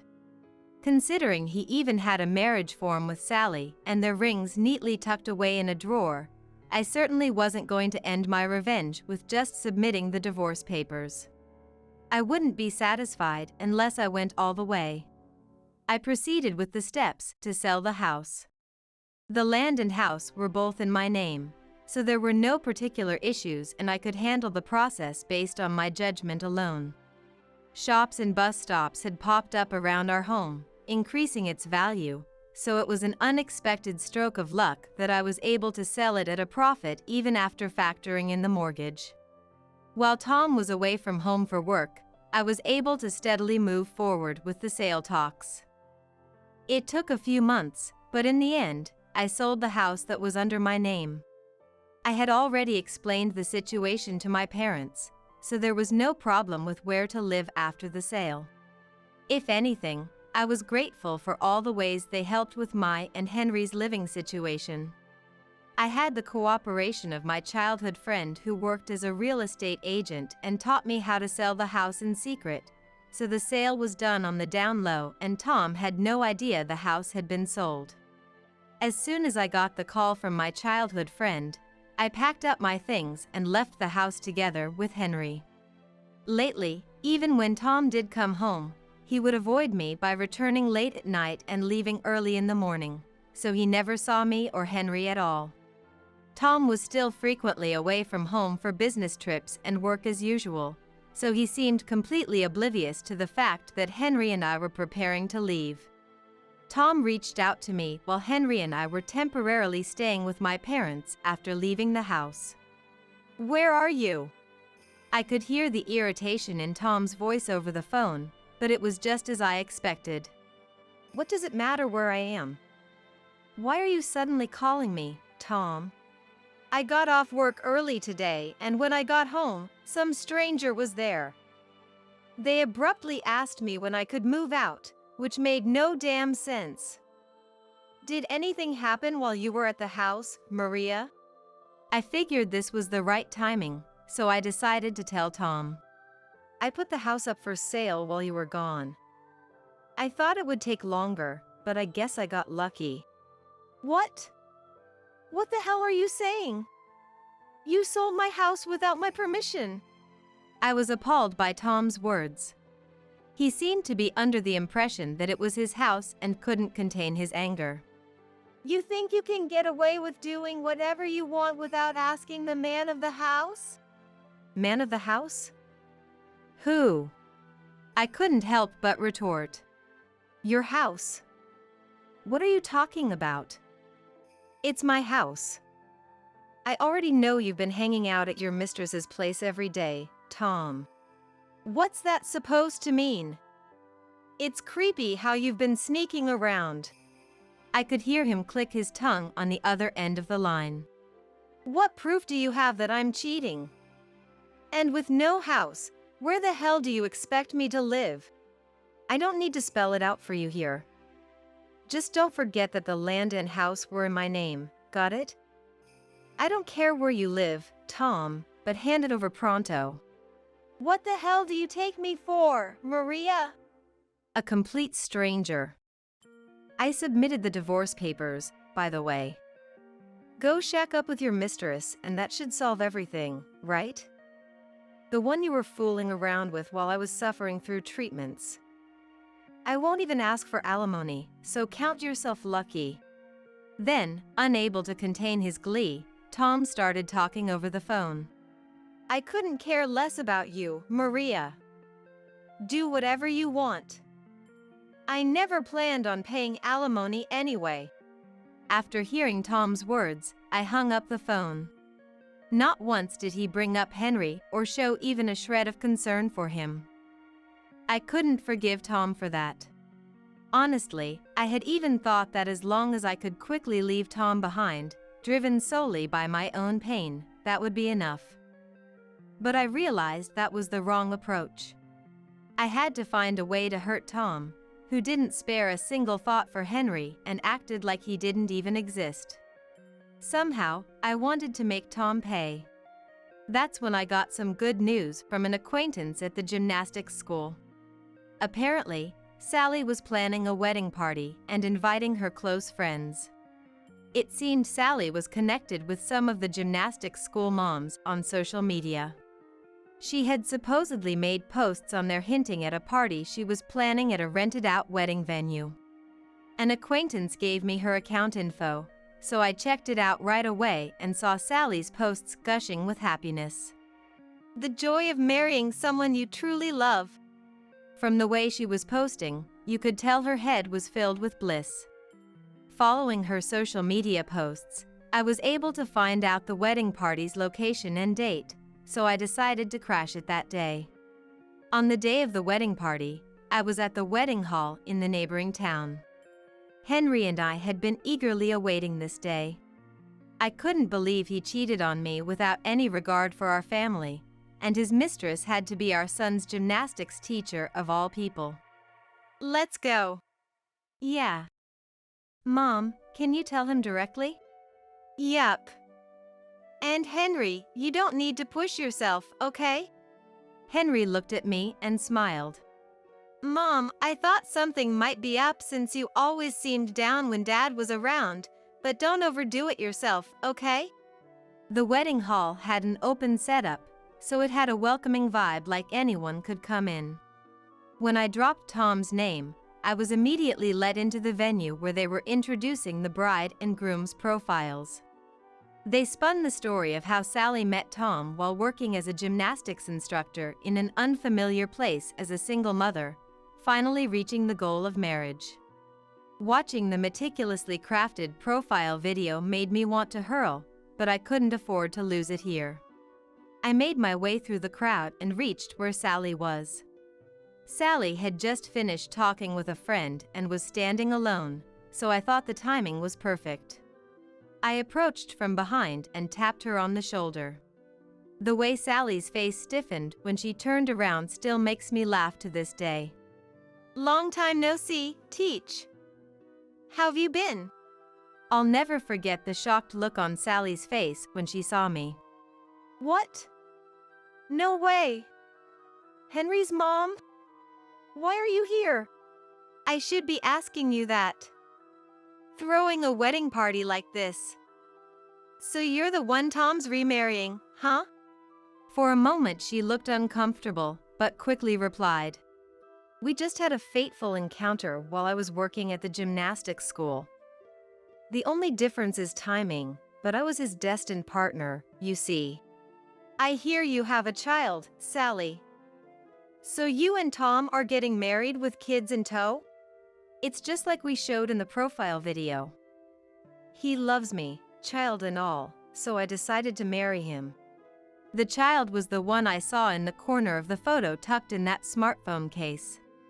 Watching the kid next to Sally boredly playing games on a phone, it was easy to imagine they hadn't been raising the child properly.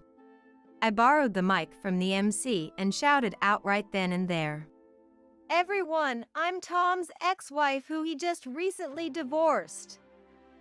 Sally says she's remarrying and bringing a child from her previous husband, but take a look at this. I held up a single sheet of paper. I have the results of a DNA test right here. We had it done, and well, what do you know? The connection was proven. The wedding guests started making a commotion. The group that had been boredly drinking until now and the women who were fixing their hair all turned to look at me. Which means your child is not a stepchild to my ex-husband.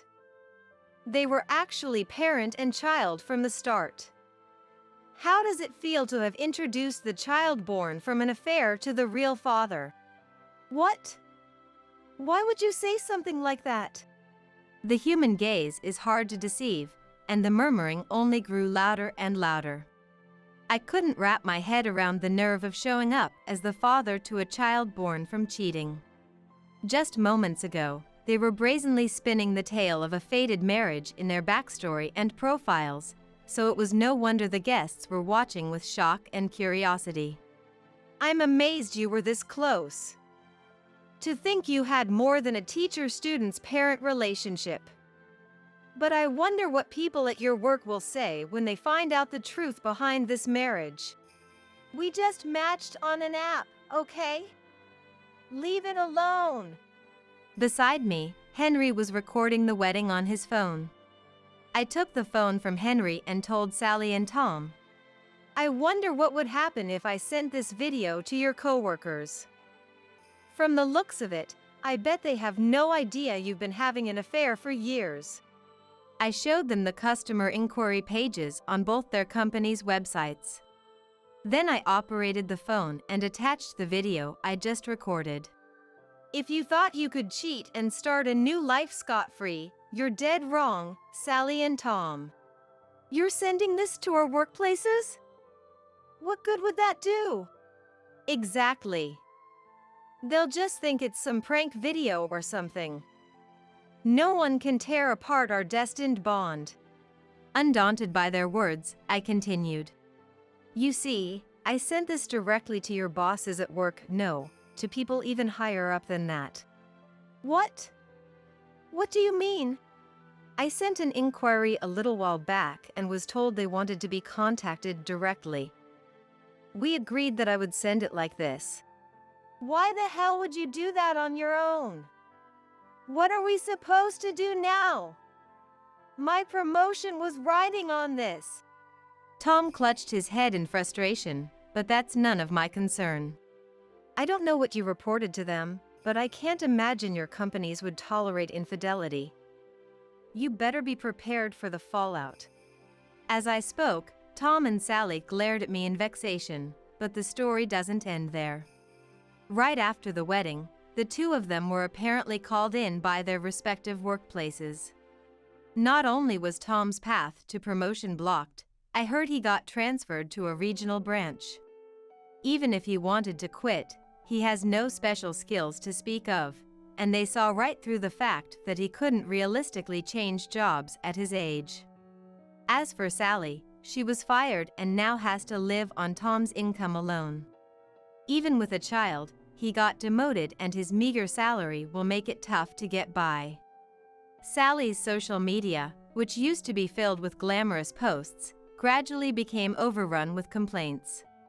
Posts that clearly showed she was mentally unwell or desperately seeking attention started to stand out, and her follower count visibly dwindled. Occasionally, there are blatant posts bad-mouthing me. I bet she hasn't doubted for a second that what she did was wrong. In a way, I'm almost envious she can live her life with such a lack of self-awareness. Now, I used the money from selling the house to buy an apartment where I'm living with Henry. Henry is about to reach the age to graduate elementary school. Our new life keeps me busy with all sorts of things, but I feel like I can overcome it all as long as I'm with Henry. Mom, where should I put this box? Oh, that one goes in the next room. Okay. What should I do with this? Henry showed me a cardboard box filled with Tom's belongings. I was considering throwing it out, but then thought it wasn't right to toss it without permission, so I was stumped about how to dispose of it. As we were sorting through our things, noon rolled around. It's already this late. I'm gonna pop over to the nearby convenience store. What do you want for lunch? I'll pick something up. The new pasta they just released. I've been wanting to try it ever since I saw the commercial. Got it.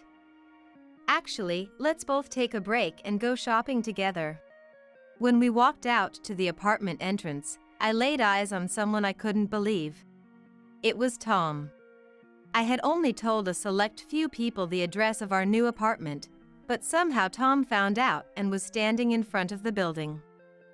I nearly screamed when I saw him. Long time no see. I guess he can't shake the habit of trying to act cool. When he saw me and Henry, he raised the corner of his mouth and lifted his hand. That gesture that seemed so suave when we were dating now just looks pathetic. Huh?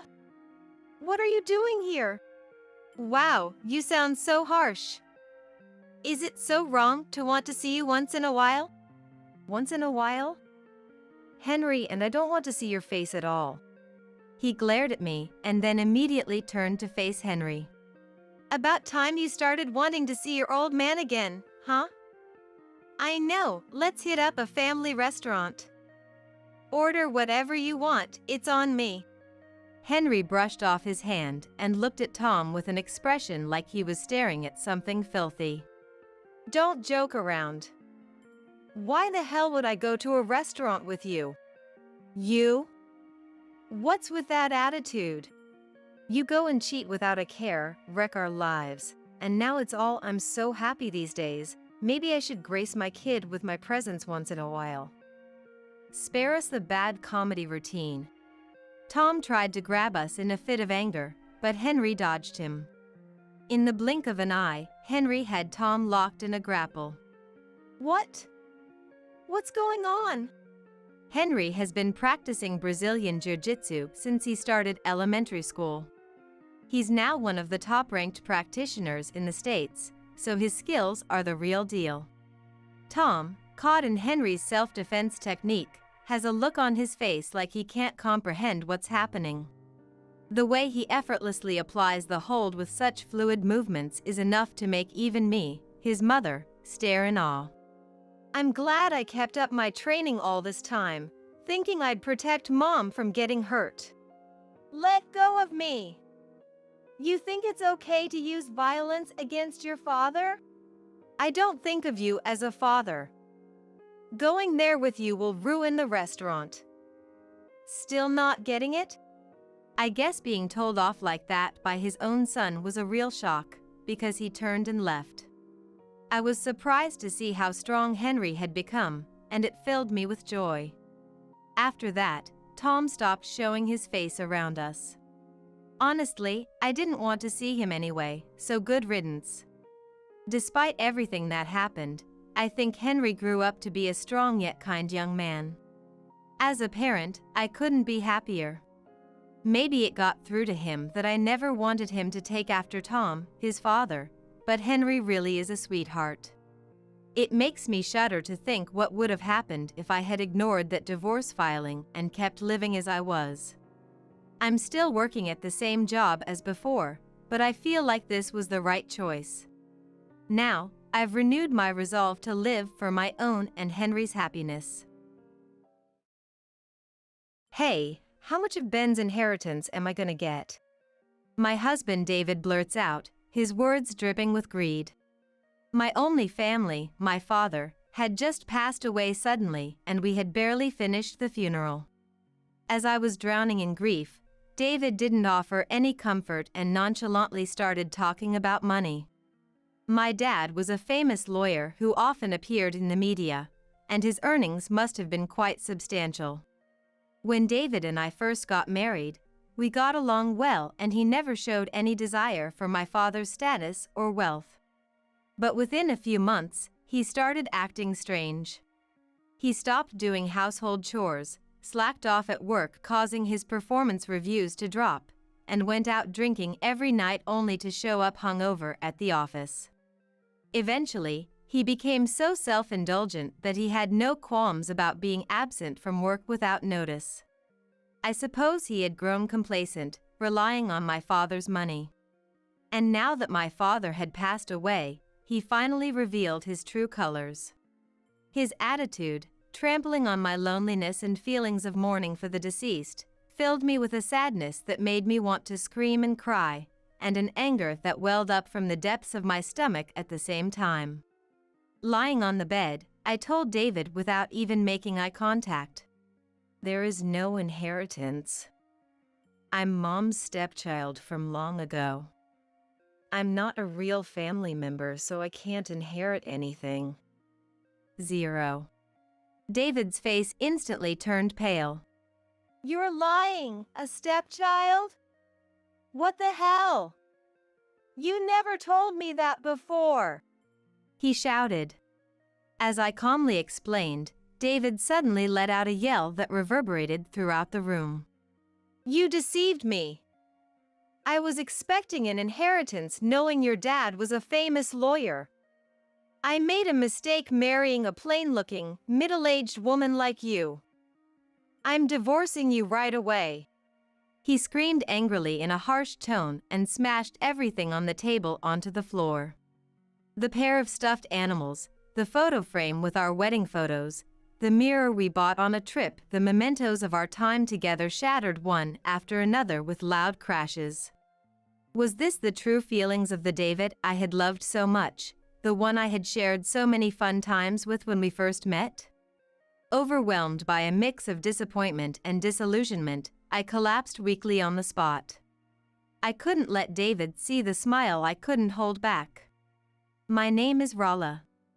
I'm 36 years old and work at a cosmetics company. My husband's name is David.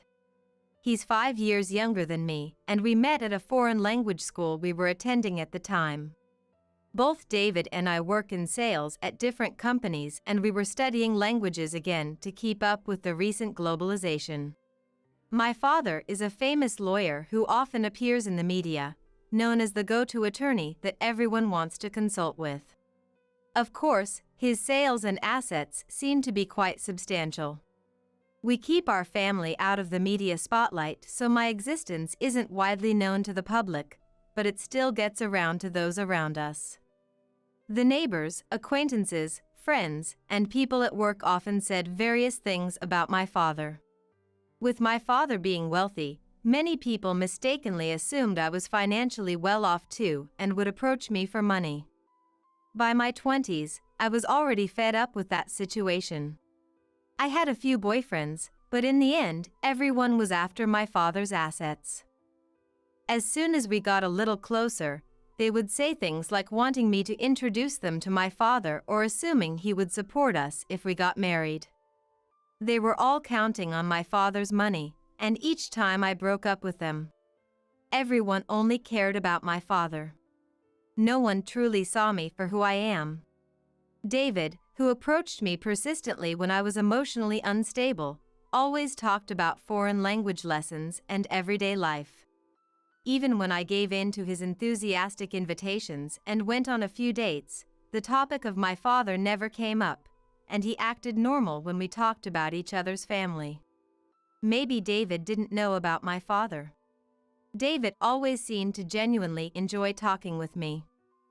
We would eat at affordable restaurants, go to theme parks together, and spend carefree days like a normal couple. I have so much fun just being with you, Rala. Seeing you smile next to me makes me feel happy. I really respect how you never slack off in your work, hobbies, or self-improvement. David said to me as we ate delivery pizza together in his room. I want to keep enjoying lots of things together with you. If it's okay, will you be my girlfriend? After slowly opening up to David through our dates, his words made my heart feel warm. This person truly sees me for who I am. With him, we can support each other in life. Tears welled up in my eyes and the pizza in my mouth suddenly tasted salty, yet somehow sweet. Thank you. I'm so happy when I'm with you too, David. I'm looking forward to our future together, I replied. David lovingly supported my back as tears streamed down my face. He never counted on my money to take me to fancy restaurants or eagerly wanted to visit my family's house as if appraising it. The ordinary happiness of eating simple home-cooked meals or delivery pizza in our small rooms had finally come to me too. Filled with a sense of security, I couldn't help but hug David. And so, we continued dating smoothly, but even during that time, David never showed any interest in my family's house. After about 3 years of a normal relationship, we decided to get engaged. If we were going to get married, we had to introduce each other to our parents. I was quite nervous about inviting David to my family's house. Since David didn't seem to know about my father, I was a little scared that he might be surprised and run away. When my father appeared and introduced himself to us as we waited in the living room, David was utterly shocked. Wait, are you the lawyer who's on TV every week, the one everyone wants to consult with? David asked in astonishment. My father let out a hearty laugh at David's surprised reaction. Yes, I am that lawyer. You're the first person to date my daughter and make it this far without knowing. I'm quite surprised myself, he said, still chuckling. David apologetically expressed his regret to my father, who was still laughing after saying that. I'm sorry. I was being absent-minded. I didn't properly ask Rala either. The truth is, I haven't been taking her to nice places for our dates. I've been very rude to both Rala and you. I'm terribly sorry. David continued to apologize. My father, still smiling, said to him, It's all right. You're marrying my daughter, not me. My daughter's life is her own. You don't need to worry about me at all. The best thing is for you two to support each other in a life where you can both feel happiness.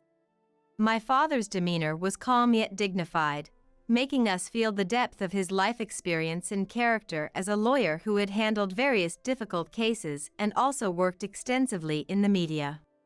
Moved by my father's words, David straightened his back, his eyes shining. Yes. I may never be able to achieve as much as you. And I may be younger and unreliable, but I'll do my best to make Rala happy." My father warmly watched over us. A few months later, we were able to hold our wedding ceremony and officially register our marriage without any issues. Some relatives remarked that the scale of the wedding was small for the daughter of a famous lawyer, but it was based on my and David's wish to have a lovely ceremony with just close family. We moved into an apartment to live together and began our married life as a couple. Even after getting married, we got along well and lived frugally together. To save money, we both quit the foreign language school, but instead, I started having more opportunities to interact with overseas clients at work, and now I'm acquiring foreign languages through practical experience. David seemed to end up staying the same, but he appeared to be working hard at his sales job as he always had. What kind of life would we lead together from now on? I wanted to travel together, and someday, I wanted to have children. I wanted us to steadily walk together towards a happy future. That's what I thought. But was I the only one who felt that way? A few months after our marriage, gradual changes started to appear in David's attitude. At first, he would help with household chores in the evenings and on days off, but recently, he won't even take care of himself, let alone do chores. Clothes left strewn about, dishes he ate from abandoned on the table. When he noticed we were out of daily necessities, he used to take the initiative to go buy them, but lately, he just roughly orders me around, saying things like, "We're out of milk." And what made me doubt my eyes the most was how his spending had become more extravagant. Before, he would invest in himself by going to foreign language school, but he wasn't the type to splurge on food or entertainment. Just as he had told my father, when we went out, he often chose affordable restaurants. That's why I was especially happy when he splurged a little for our anniversary. But now, even when it's not our anniversary, he casually buys expensive brand name watches and nonchalantly makes reservations at 3-star restaurants I've never even been to, saying he's going out drinking with friends. It was so egregious that I asked him, "I understand wanting to splurge, but is our money situation okay?" He brushed me off, saying things like, "I'm married now, so I have to do at least this much to keep up appearances." Even when I cautioned him, "We need to increase our savings for when we have children in the future, so it's problematic if you splurge on your own too much," he responded irresponsibly with, "It'll be fine. We'll manage somehow." Around the time I was fed up with David's carelessness, the bonus season arrived. There wasn't a big change in my bonus, and if anything, it had gone up a little, perhaps because my daily efforts were recognized. The problem was with David, the numbers on his bonus statement had decreased by a digit. Even David looked a bit dissatisfied about this, and when I asked, "It's been reduced to about 1/3 of last time," he said. I hadn't heard anything about the performance of David's company or industry significantly dropping. It was clear that the assessment was due to issues with David himself. "Come to think of it, you've been going out drinking late into the night a lot recently. There were times when you went to work hungover from drinking too much, and you overslept enough to be late to the office a few times, right? Could it be that those things piled up and affected your work?" I asked, choosing my words a bit carefully. It seemed that David's work ethic had become sloppy since we got married. From his daily attitude, his stance towards work naturally became apparent. I couldn't believe that David, who was constantly playing around and being late, could produce results at his company. "Is that so? It seems like the company is having a tough time too. Won't the numbers go back to what they were before next time?" David spoke as if it was someone else's problem, even though I was so worried. There was no sense at all that he would try to change his lifestyle, and despite his bonus being reduced so much, he didn't seem to have any intention of making up for it. Then one day, less than a few weeks after that incident, David was absent from work without notice. As usual, he had been out drinking late the night before, and must have come home in the middle of the night while I was fast asleep. No matter how many times I tried to wake him up the next morning, he wouldn't get up. "I don't care anymore," I said, leaving him behind as I headed to my own company. But in the end, David never woke up on his own and didn't show up at work after that. Moreover, it seemed he had continued sleeping without even contacting his company. When I came home and saw David still sleeping in the same state as that morning, I couldn't believe my eyes. Don't tell me you seriously skipped work without notice? I couldn't help raising my voice at his behavior, which was far too irresponsible for both a husband and a working adult. I couldn't wake up. The company called, so I took the day off. David muttered. Unbelievable. His workplace had gone out of their way to contact him, worried when he didn't show up at the scheduled time.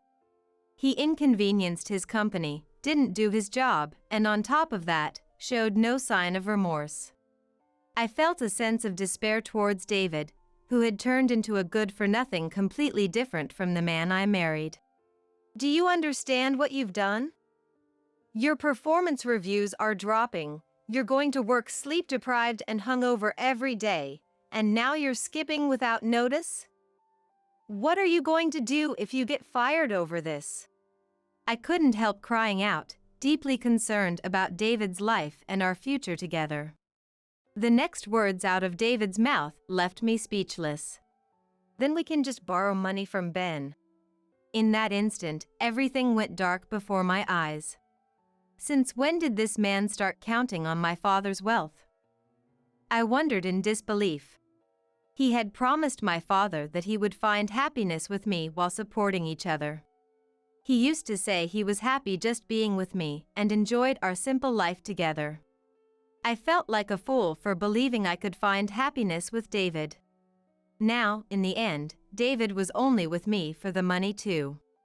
He was no different from all the others in my past.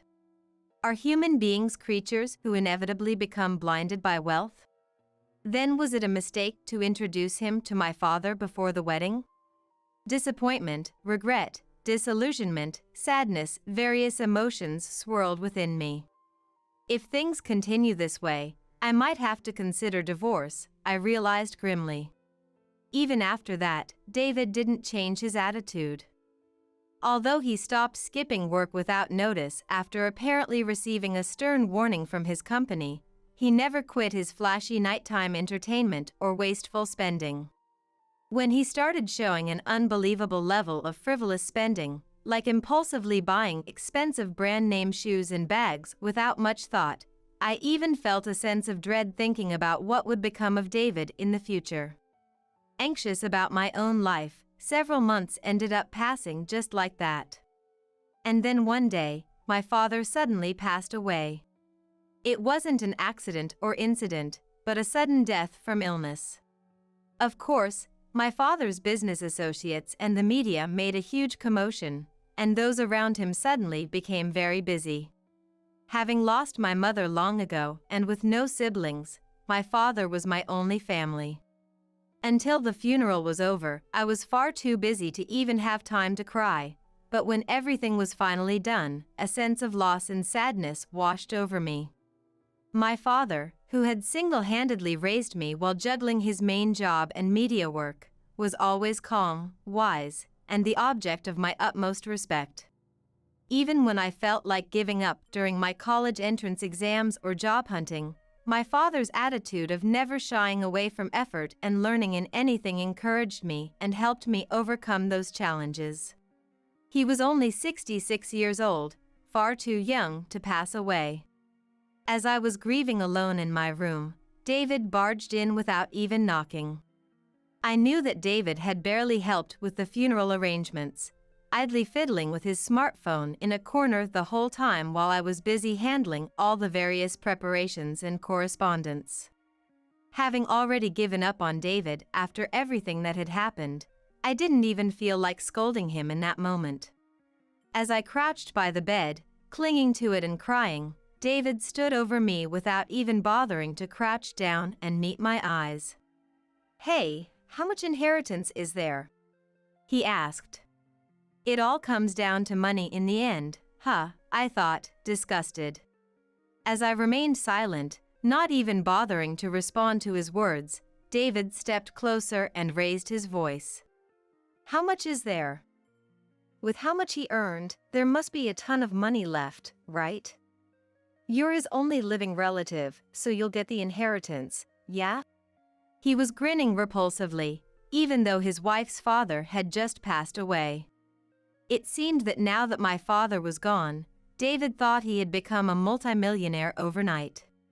Lazing around without working while splurging extravagantly, that self-indulgent lifestyle dangled right in front of him, and his face looked so vulgar, as if he was about to start drooling. I even felt a sense of revulsion. Lying on the bed, I told David without even making eye contact. "There is no inheritance." David immediately shouted. That's impossible. He died suddenly, so there's no way he used it all up. That's not it. I'm the stepchild of my long-deceased mother. I'm not his real family, so I can't inherit anything. It's zero. Just as I told David now, I have no blood relation to the father I respected so much. This was part of the reason why my father never revealed his family to the media.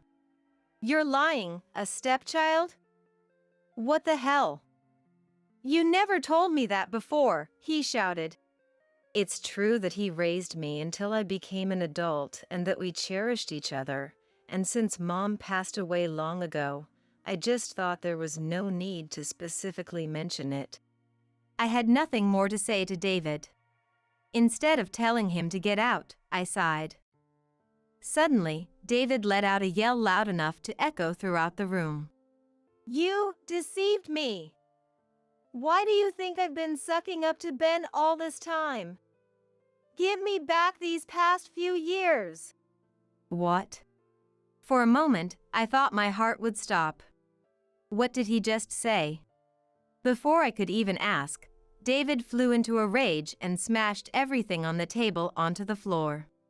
The pair of stuffed animals, the photo frame holding our wedding photos, the mirror we bought on a trip, the mementos of our time together shattered one after another with loud crashes.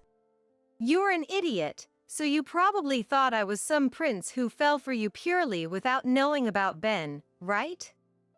It was all an act.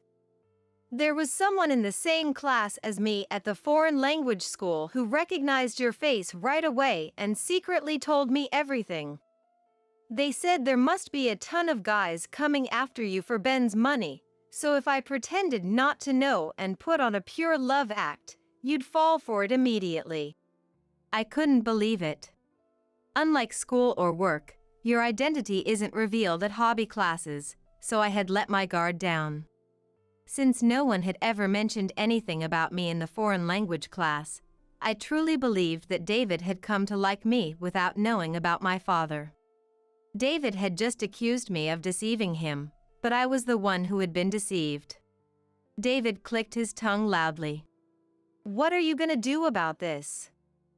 You've ruined my whole life plan. I desperately acted like a good guy for 3 years thinking I'd get my hands on that inheritance. Otherwise, who'd bother with a plain-looking, middle-aged woman like you?" As soon as he revealed his true colors, he started saying whatever he wanted. My disappointment had already reached its limit, and I didn't have the energy to strongly argue back. I just felt my heart grow cold.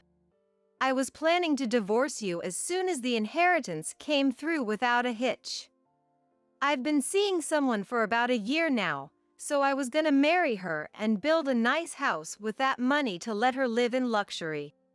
After exposing his lies to me, he even confessed to cheating. I couldn't help but react to this.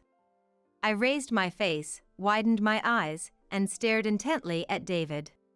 What did you just say? A year ago? Wasn't that around the time we decided to get married? That's right. It was just about a year ago that I had accepted David's proposal and gone to report it to my father. Don't tell me you cheated because our marriage was decided? That's right. If I'm gonna be with someone, of course I want a young, pretty girl. There was someone I'd had my eye on for a while. But cute girls cost money, you know? I couldn't afford to date her on my salary. So I somehow managed to secure this marriage with you. What a perfect plan. David and his petty desires had been using both me and my father all along. When David went out drinking with his friends and colleagues, was he actually spending most of that time on dates with his mistress? My heart pounded loudly with anger. My fingertips grew hot and started to tremble. This was a real waste. If you don't have money, I have no use for you. I'm divorcing you right away. David spat out. I quietly told him, facing his direction. Of course. I'd refused to be with someone who deceived us the whole time and even cheated. Let's get divorced quickly. And since you cheated, I'll be seeking compensation too. Perhaps triggered by the mention of monetary compensation, David, who had seemed to calm down after saying his piece, began to fly into a rage again. Compensation? I should be the one getting that from you. I'm the one who was deceived this whole time. And do you even have any proof of cheating to show a lawyer? Photos? Recordings? You don't have anything, do you? David taunted. Even as I felt my anger about to explode from his provocation, I tried my best to speak calmly. You're right. It would be difficult to get compensation without evidence. Then I won't seek compensation. There's no inheritance, so we can't divide assets either. Just promise that from now on, you won't have anything to do with me or my family. That's enough. David then said with emotionless eyes. Yeah, that's fine. I don't ever want to be involved with you again either. With just those words, he left the room, deliberately slamming the door hard to make a loud noise as he went. A few days later, after getting David to sign the divorce papers and the written oath he had mentioned the day before about never involving himself with me again, we got divorced. Having lost both my father and David in a matter of days, I returned to my family home feeling empty inside. My father's presence still lingered in the room he had been living in until recently, and I cried there once more.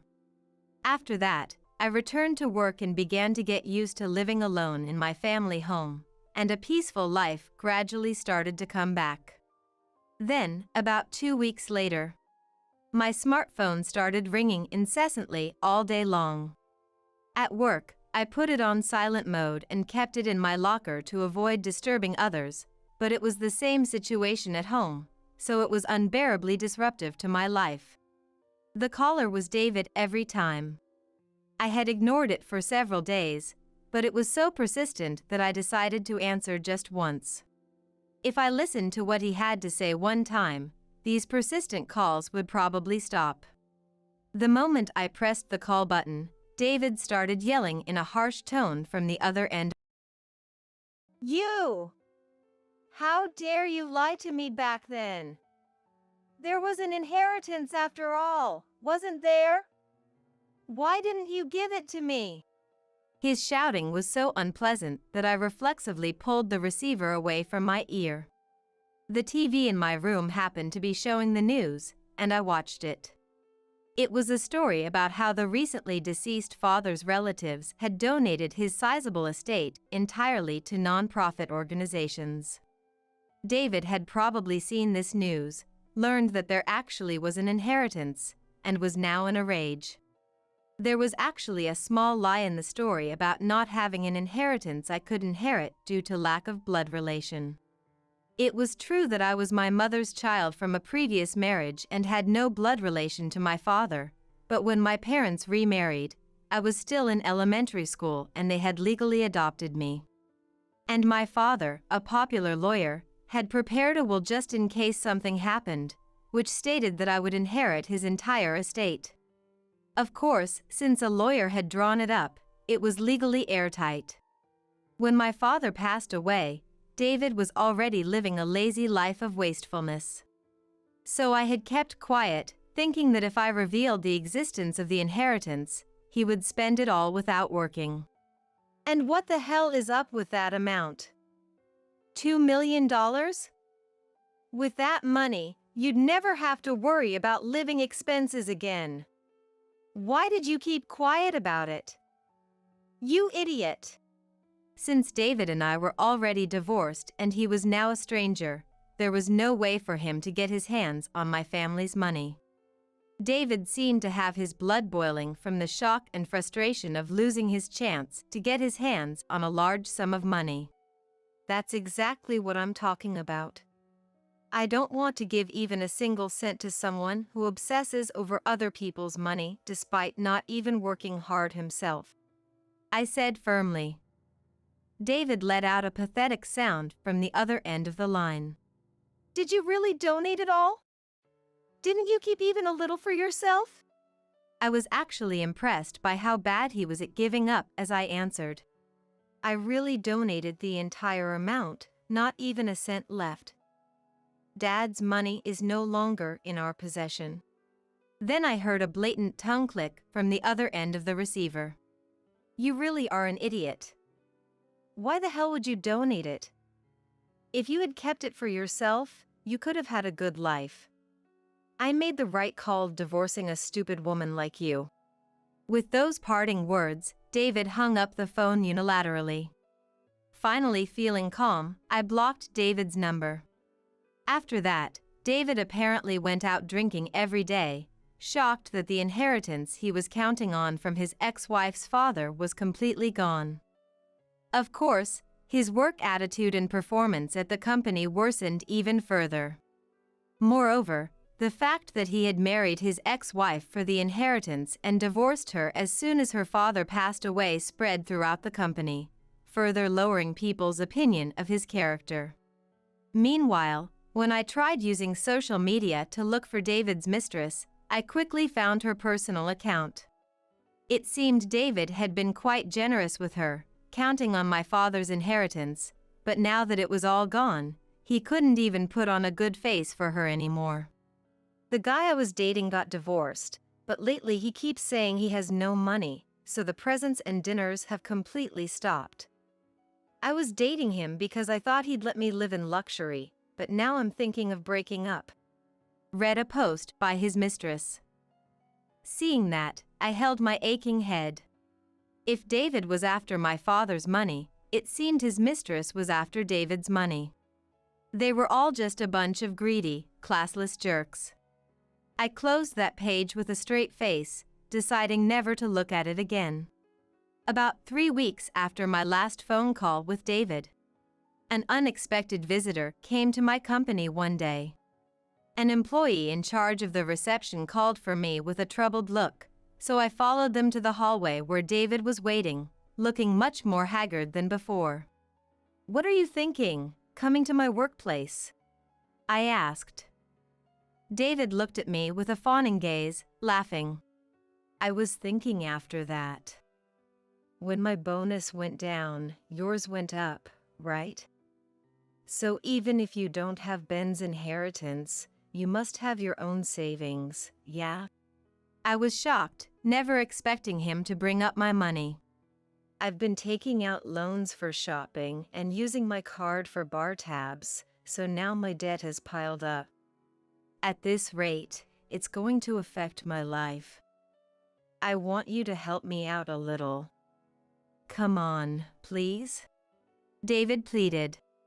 Just when I thought he had finally given up on my father's inheritance, now he was coming to demand my savings.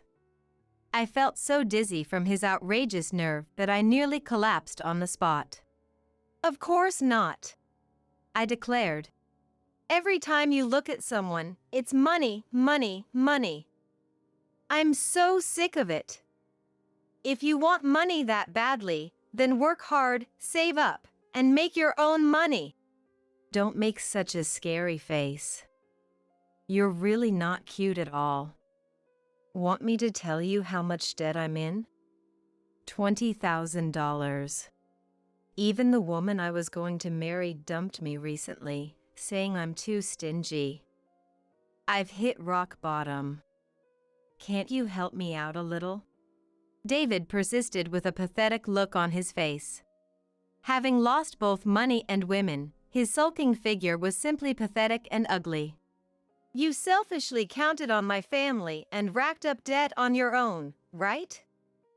Deal with it yourself. You're really being a nuisance, so leave right now. Hearing our raised voices, employees and security guards started gathering around us.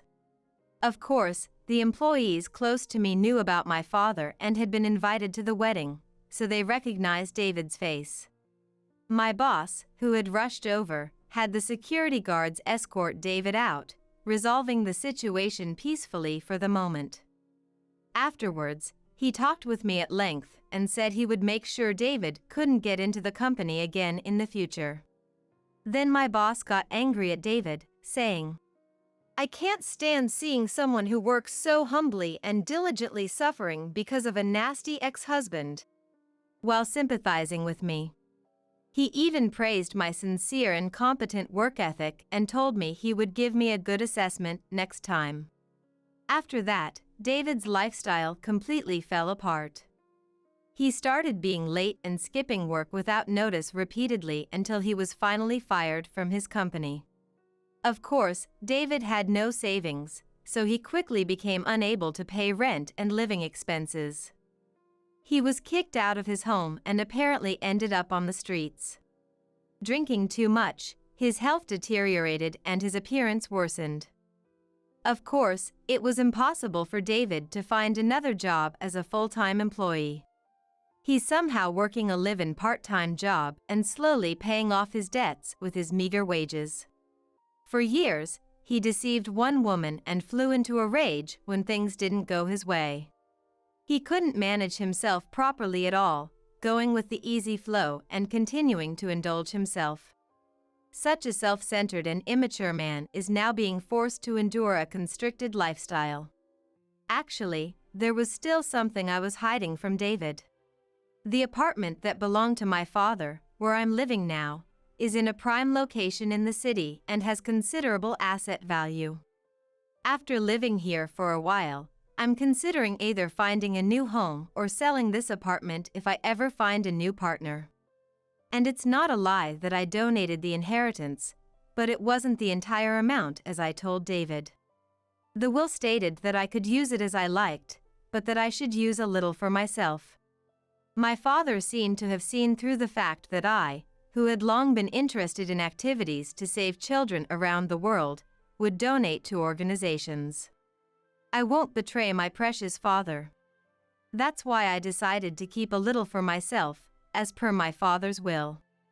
$500,000, which is 1/4 of the inheritance, is in my account now. Of course, I won't use it for brand name goods to show off or for valueless entertainment. I want to use it carefully for my own future.